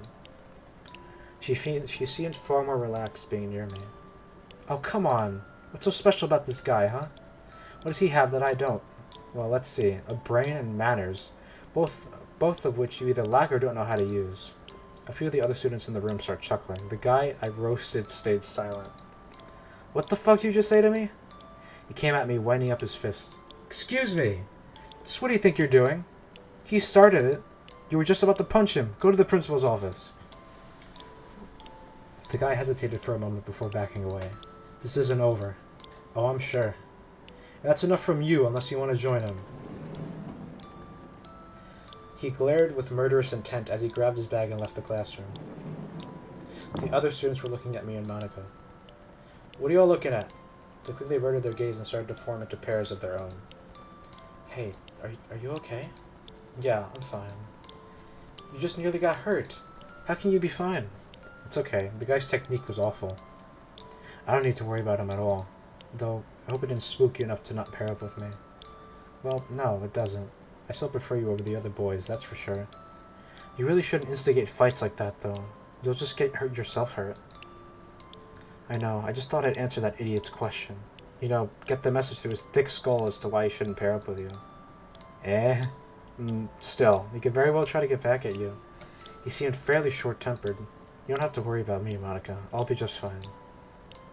She didn't look very convinced. Come on, let's have a look at the assignment. Monica nods as I grabbed our assignment paper and looked it over. We have to reenact a scene on this page. About two exes getting back together, huh? The two of us exchanged glances at each other. Well, this should be fun. Indeed. Are you ready to give it our all? Yeah, let's do this. Together.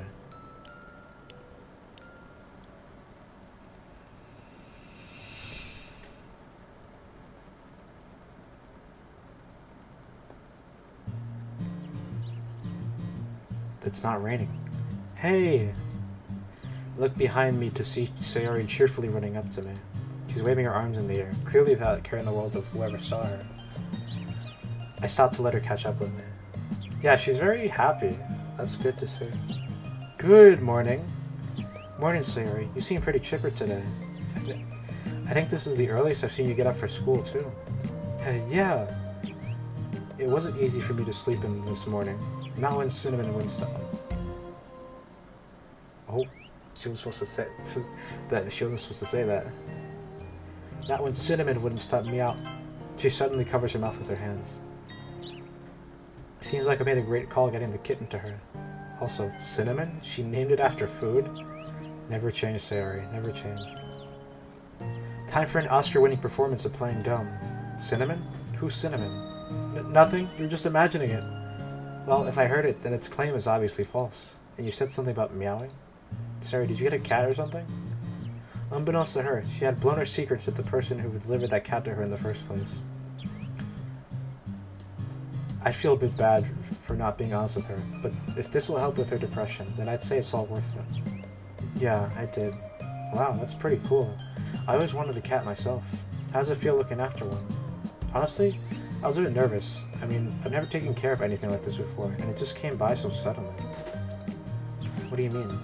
Well, the thing is, I found it on my doorstep yesterday. All alone, wet and shivering in its little box. I couldn't just leave it there. I pat Sayori on the back. You did the right thing. You gave it a home. It doesn't have anywhere else to go, so you're gonna have to take good care of it all on your own. And I will! Cinnamon is in good hands, and I will love her forever. Sayori is more steadfast than I've ever seen her before, not to mention happier. I doubt this really cured her depression or anything, but I'd say the road to recovery has become a bit shorter. With Cinnamon and the literature club by her side, she's got everything she needs to fight her rain clouds now. Act 1 finishing soon. So how do you think Cinnamon got to my door? Huh? Like, did someone leave it there? Or did its mother leave for me? Or... who knows? Maybe it was a gift from the heavens. Sayori just looks confused at my playful guesswork as I walk ahead of her.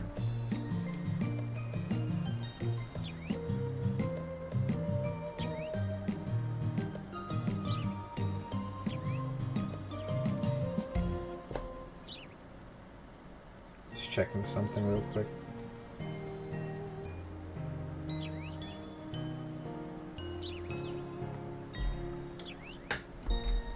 Sayori just looks confused at my playful guesswork as I walk ahead of her. Hey, wait! I wasn't finished with you! We continue with the topic of how Cinnamon came to her house all the way to school. Of course, I just dismissed most of her questions. I don't need her putting pieces together that I'm the reason she has a kitten now. Our conversation doesn't ignore the lack of rain today, either. In a way, it's almost fitting that the skies are clear on a day like this.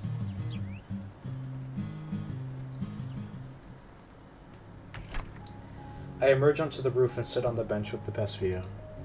Putting my lunch aside, I look out towards the distant cityscape. For once, I feel like I can relax for a moment without anything crazy going on. Nothing to worry about, friends all having a good time together. I stretch out on the bench, lazily basking in the midday sun. How long has it been since I've seen the sun out? All the way back during the festival, I think? Man, it feels so surreal. As I continue basking in the light and start poking at my lunch, I hear the rooftop door open.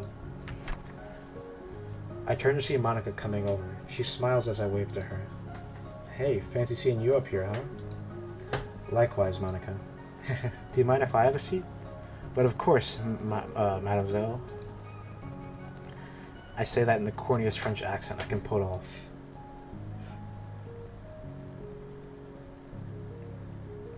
That just causes her to upgrade her giggle to a small laugh. That was so bad! I wasn't trying to be good, that's the joke. I swear, you're such a dork sometimes. Hey, I resemble that remark. She laughs even harder. Soon the laughter dies down and she sits next to me and unpacks her bento, helping herself to its contents. Dropping my arm on the bench again, I resume looking at the cityscape. From my peripheral, I see Monica also putting her bento to the side before looking up to the sky. Beautiful day, huh? Mm-hmm, it sure is. It's also really peaceful here, with the two of us relaxing and watching the clouds drift by. It doesn't feel awkward between us, just comfortable. It brings back memories. Oops, wrong button. Of us up here? Mm-hmm, back when we were in class together. And that time we discussed our academic prowess. Heh. I thought you didn't like talking about that. I don't, I'm just mentioning it. Never thought I'd miss seeing the sun in the sky before. You and me both. What? Did you just steal one of my lines? Haha, what you gonna do about it? I'll tell you what I'm gonna do about it. And that's absolutely nothing. That's what I thought. Feels silly to get defensive over something like a phrase you say occasionally. Huh, look who's talking. You get defensive when Yuri or Natsuki speak up about you having a catchphrase. It's more of a conditional response, not so much a catchphrase. Why don't I believe you? You should take your president's word seriously. Man, now you're acting like Sayori. Guilt washes over me the minute I mention her name, as my face loses its relaxed composure. This isn't lost on Monica as her features dip. Hey, is everything okay? I straighten myself up from the bench into a hunched-over position. Yeah, well, at least I think so. What's wrong? You can tell me. She scoots closer to me and rests her hand on my back. I look back at her before giving a fragile smile. It's just, I don't know. She's out of the hospital, and now she has Cinnamon to look out for. Cinnamon? Oh, is that the name she gave the kitten? It does sound like Sayori, that's for sure. Mm-hmm.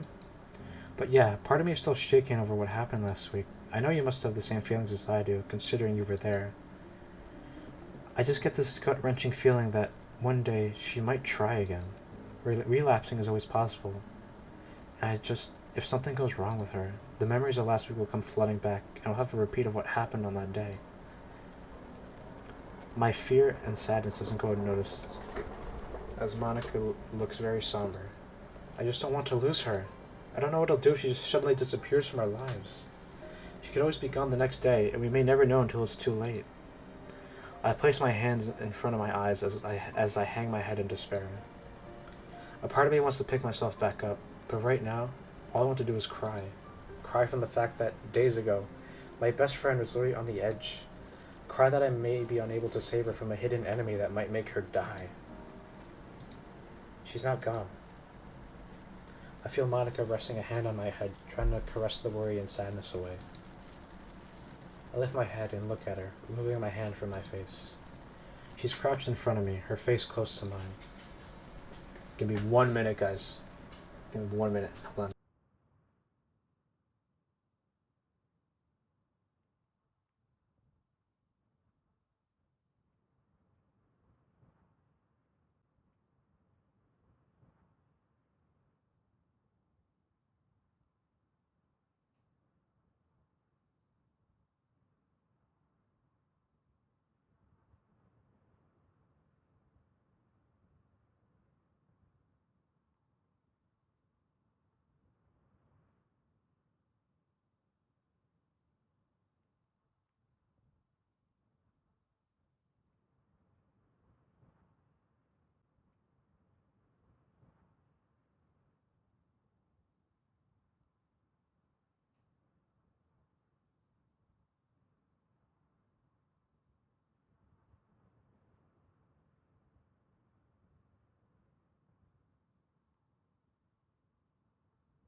Back, guys.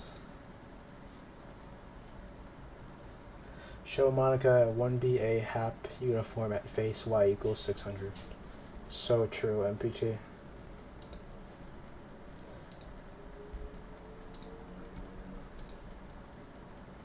V sent me a clip.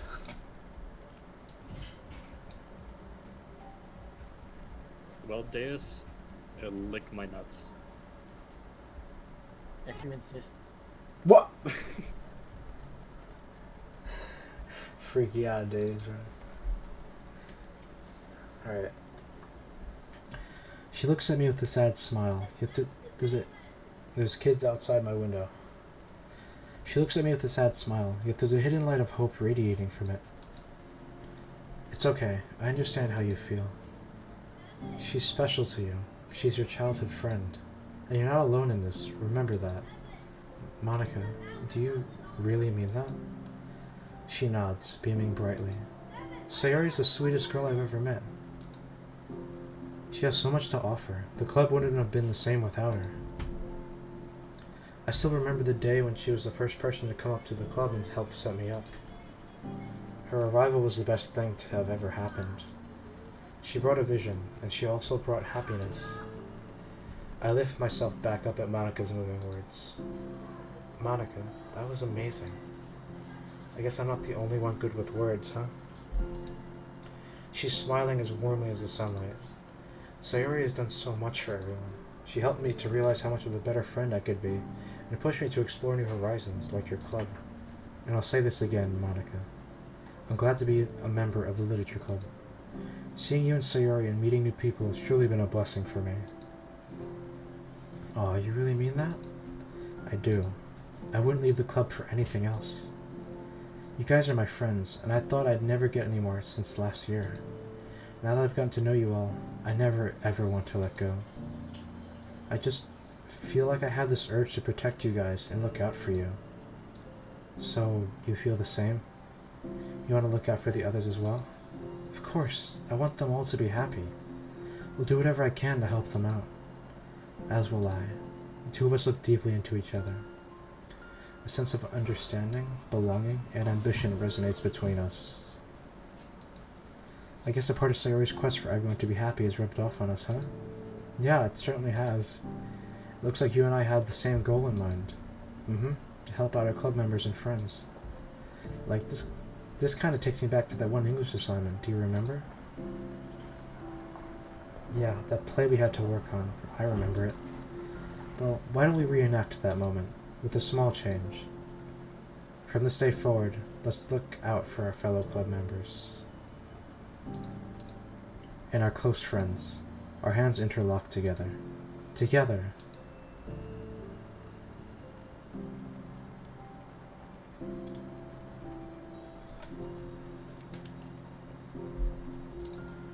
This moment is the beginning of something extraordinary between us. The two of us share a common goal for the club. To make it the best place for our members. In sharing that goal, the two of us rekindled a light between us that was dim for quite some time. Now, we're banded together again to create an unstoppable duo that has each other's backs.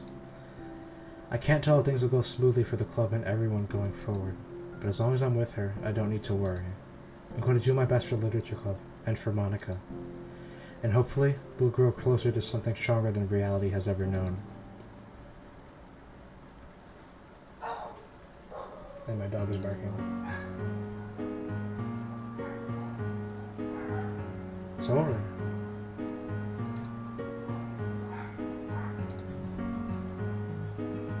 Wow, dude. That was an experience.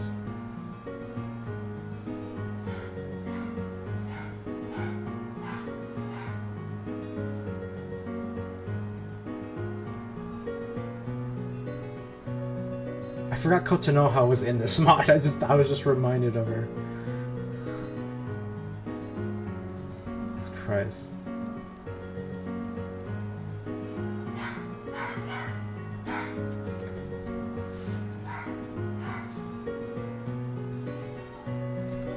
Give me a minute.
Sorry, my stupid ass dog won't shut up. I had to go attend to that.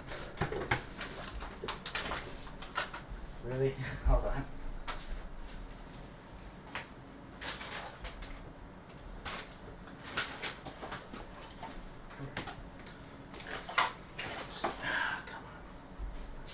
My dog won't. Wouldn't shut up. I had to go grab her from downstairs. Shit, I gotta rewatch that then. Crap. Thank you so much for playing Convergence Chapter 1. All the items in the gallery are unlocked now, including sketches in progress. Feel free to head over and have a look. Want to revisit a certain day? Check out the scene selection menu. We hope your time playing them. Oh, damn it! We hope you enjoyed your time playing the mod and are looking forward to the future of Convergence just as much as we are.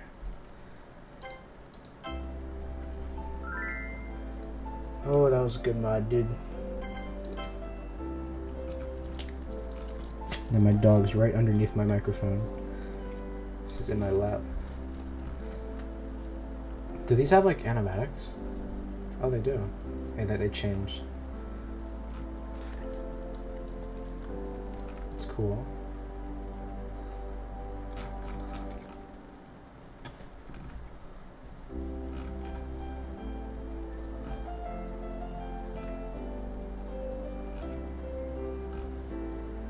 I love this CG so much, dude. I forgot, dude, I literally forgot Kotonoha was in this mod at all.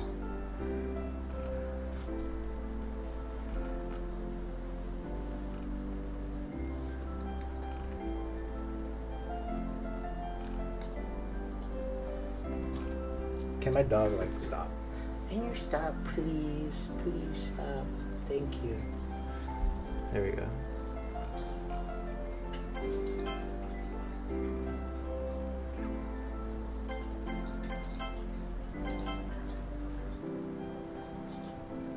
Sound. Oh.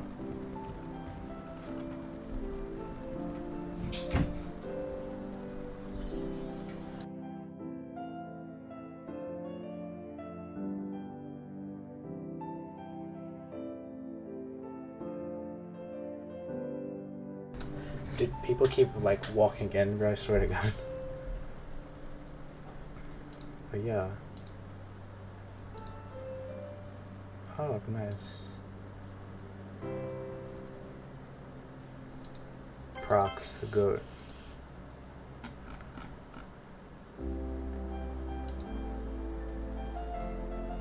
Oh.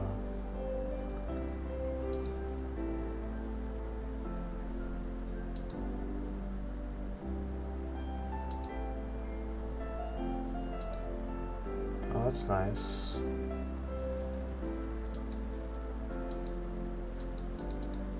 That's nice.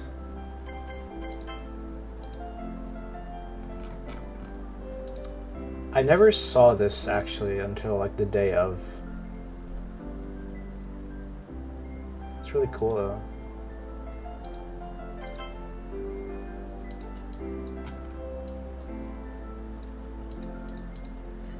I'm just like exploring this right now. What the hell is that sound? Hold on. Oh, I know what it is. Never mind.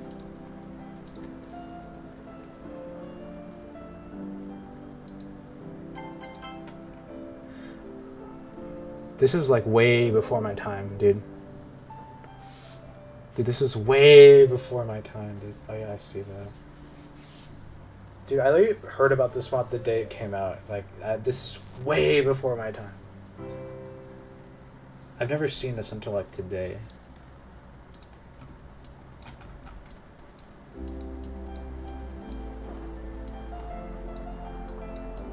Oops.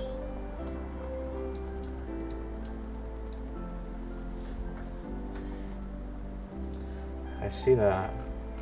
It's very nice.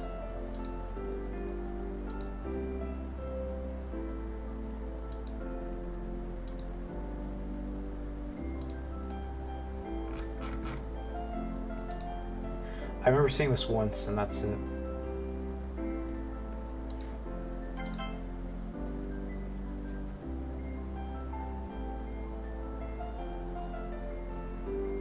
It's very nice. Each acts for one Doki's problems. That's what I heard, yeah.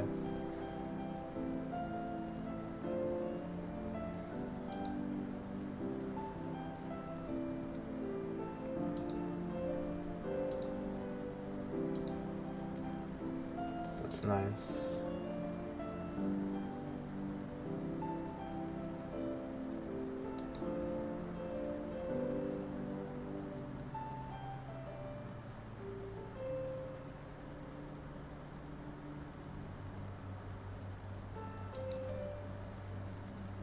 It's nice, dude.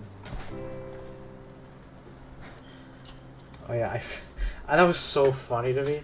Guys, they use AI for this one specific CG. Shut up, bro. No, they didn't.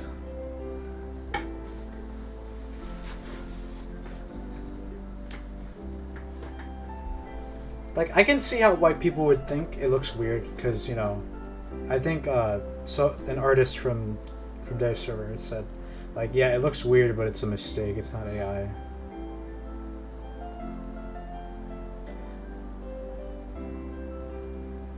And I think they used this one as reference, so. Like, two artists pointed it out.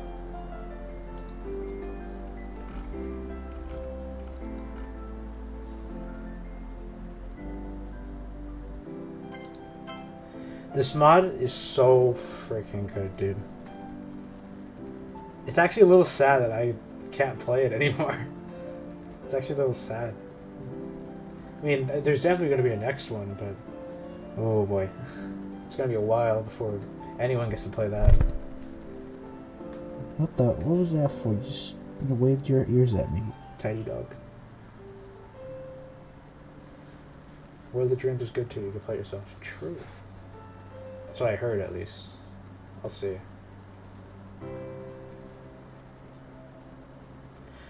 Christmas special. The Blue Seas one? Oh, World of Dreams. Okay, I'll see. Because I played Blue Seas with Adazar.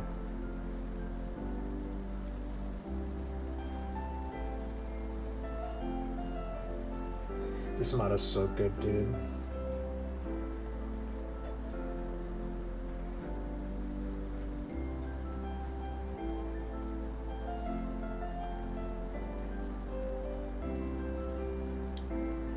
Opinions now. My opinions, I need to like get them settled, but like this is a very good mod. There are a lot of relatable things pertaining to the hospital scene and just the whole person, you know, has depression thing. And then, oh, I should actually pull that up actually, hold on. I wonder how RPA Extract is gonna react to me doing this. She's not gonna tell me, you bastard!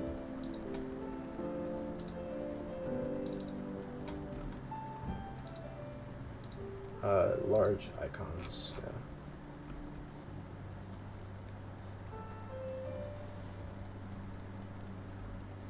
yeah. Where's the, where's the logo kept? Yeah, let me look for the logo.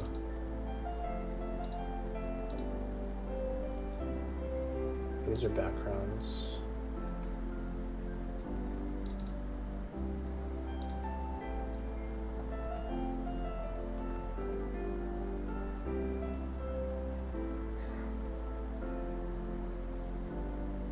It's not it. Video? No. Where's the logo? Hold on, I can't find the logo anywhere. Holy blarge. Give me a sec.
Forgot my mic was off. Fucking hell. Stupid ass. Forgot my mic was off. Oh my god, dude. This mod is so good, dude.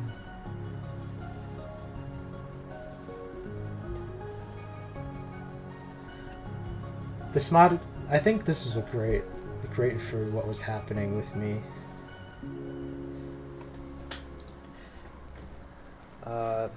I'm trying to think of a way to put it. This mod had very real issue, very real down to earth issues that I myself have had to deal with before, and it kind of like, you know, there's that relatability, and that, you know, it definitely, like, with those moments, the relatability was very close to my heart. On top of the amazing storytelling and all, like, the great CGs. The CGs were all really good. All the artists that worked on that, oh my god, dude. Give them more money. Give them money. Oh my lord, dude. It's so good. Like, there are some issues, and especially since I started playing this at a really low point in my life. I started playing this at a very low point in my life, and you could probably tell a couple streams back, I would open this mod, but I'd be really not happy, and I was really, like, bad, in bad mental state because of some issues going on in my real life. But there's some, like, points in this mod that, you know, made me think it was, like, the issues they went through with this mod made me realize it's okay. It's like, it's okay to talk to other people. It's okay to do that.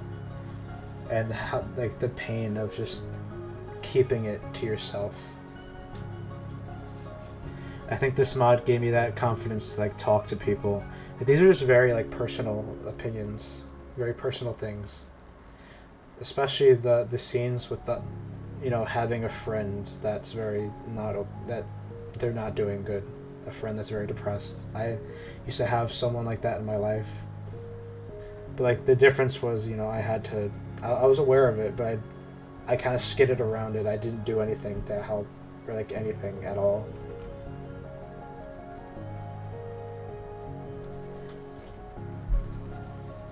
Same with the hospital scene, though. I won't go into much detail about why, but the hospital scene really did hit hard with me.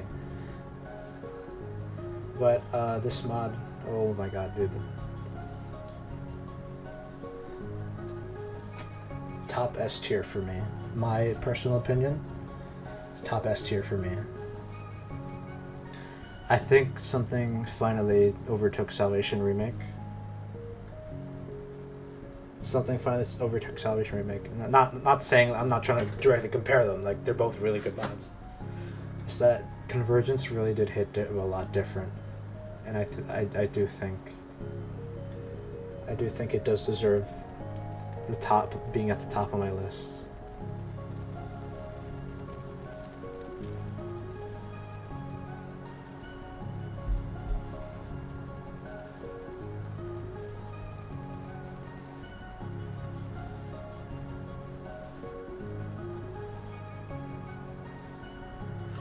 I can't wait for Jake Keelan Gaming and his goons to come dogpile me for thinking a mod is good. But yeah, this is my opinion. This is not...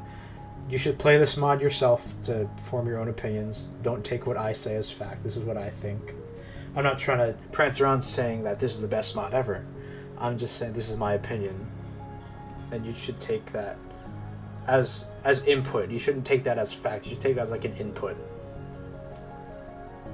You should play this mod yourself to form your own opinions on it. But in my opinion, this is probably the best one I played. Top S tier for me. You should form your own opinions about what you think of mods. You shouldn't prance around saying that it's bad and that's a fact, like some other DokuTubers have done, which is kind of sad to see. They just trash people's work and say it's bad as a fact and not and not based off the content. They just say it's bad just to say it's bad, and they go around telling other people, and that causes unnecessary hate for the mod creators, the artists, and false accusations of AI usage that have been clearly debunked by actual artists. And it's a shame to see DokiTubers just, you know, just say that it's bad just because they don't like it. And like they're trying to reinforce to other people that it's bad. You should play the mod yourself to form your own opinion.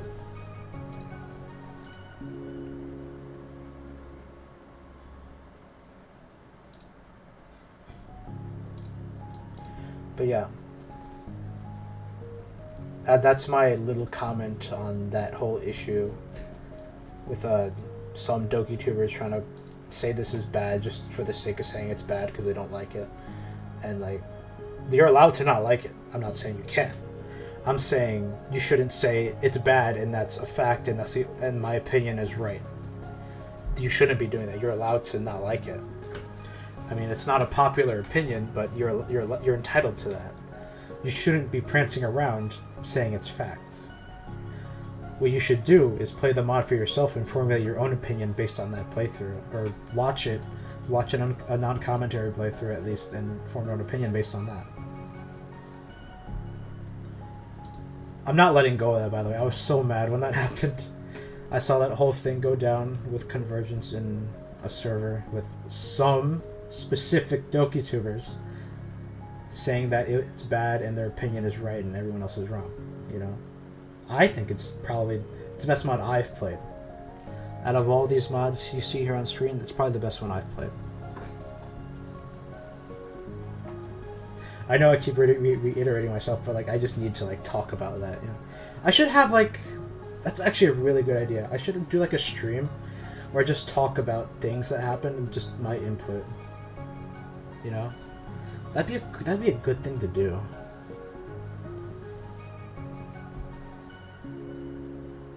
But yeah, I should do that. That's a good idea. Play Vigilante. I heard about that. I think Afro0 is like the host of that. I have to look into what I play after this because this is a long playthrough.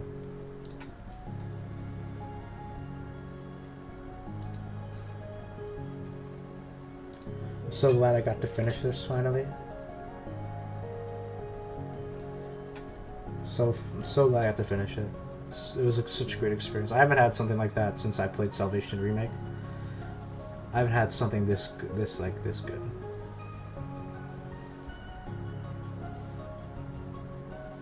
And I am definitely going to be changing my menu music to this theme that's playing right now, because I love this theme so much, dude.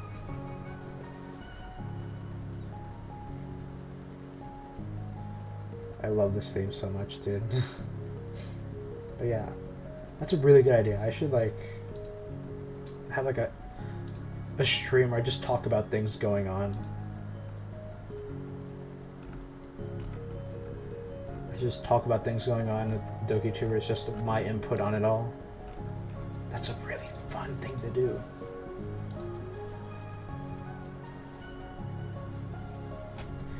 You can tell I like talking about these things. Like they're like, I love talking. Yeah, that's basically it. And it's just what I think and what I weigh in about.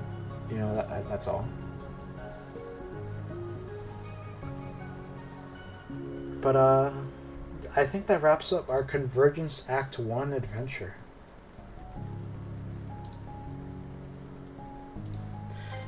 We probably won't be seeing this screen for a couple of years at least, so for everyone who watched me play, I really do appreciate you coming along and watching me play this. I loved playing it. So good, dude. Love everything about it. I love it. I appreciate every one of you that watched it. Should all praise them, the mod authors and the artists and the composers did. I wish I lost my memory and played it again. That's what I said for Salvation too. Same for this. This mod really did help me at a low point in my life. That's just my own personal thing, but this really helped me open up at a low point. This mod is very nice, and Yeah, it's kind of sad I won't be able to see this screen for the next couple of years. I mean, I can always replay it, but it'll be the same thing, you know? I'll know what's going to happen. So, that about wraps up this stream. Thank you guys for watching. Thank you for watching me play this for 5 days. Although it might have been spread out. I thank everyone anyway. Wait, what happened? Are you fucking serious? No way. No way this guy redeemed Beat Windy Landscape.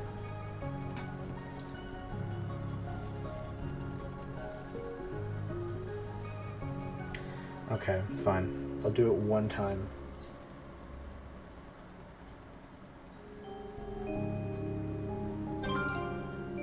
I'll do it one time. You get one attempt. You get one attempt on Windy Landscape.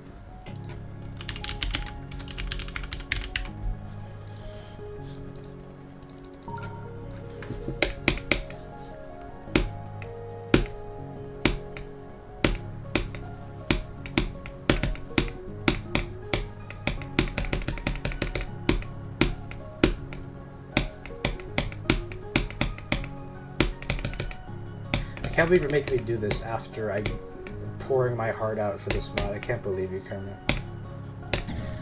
Yeah, you get one attempt. I'll beat it off stream. I'll beat it off stream. I'm not doing this right now. I'll send you a video of me beating it off stream.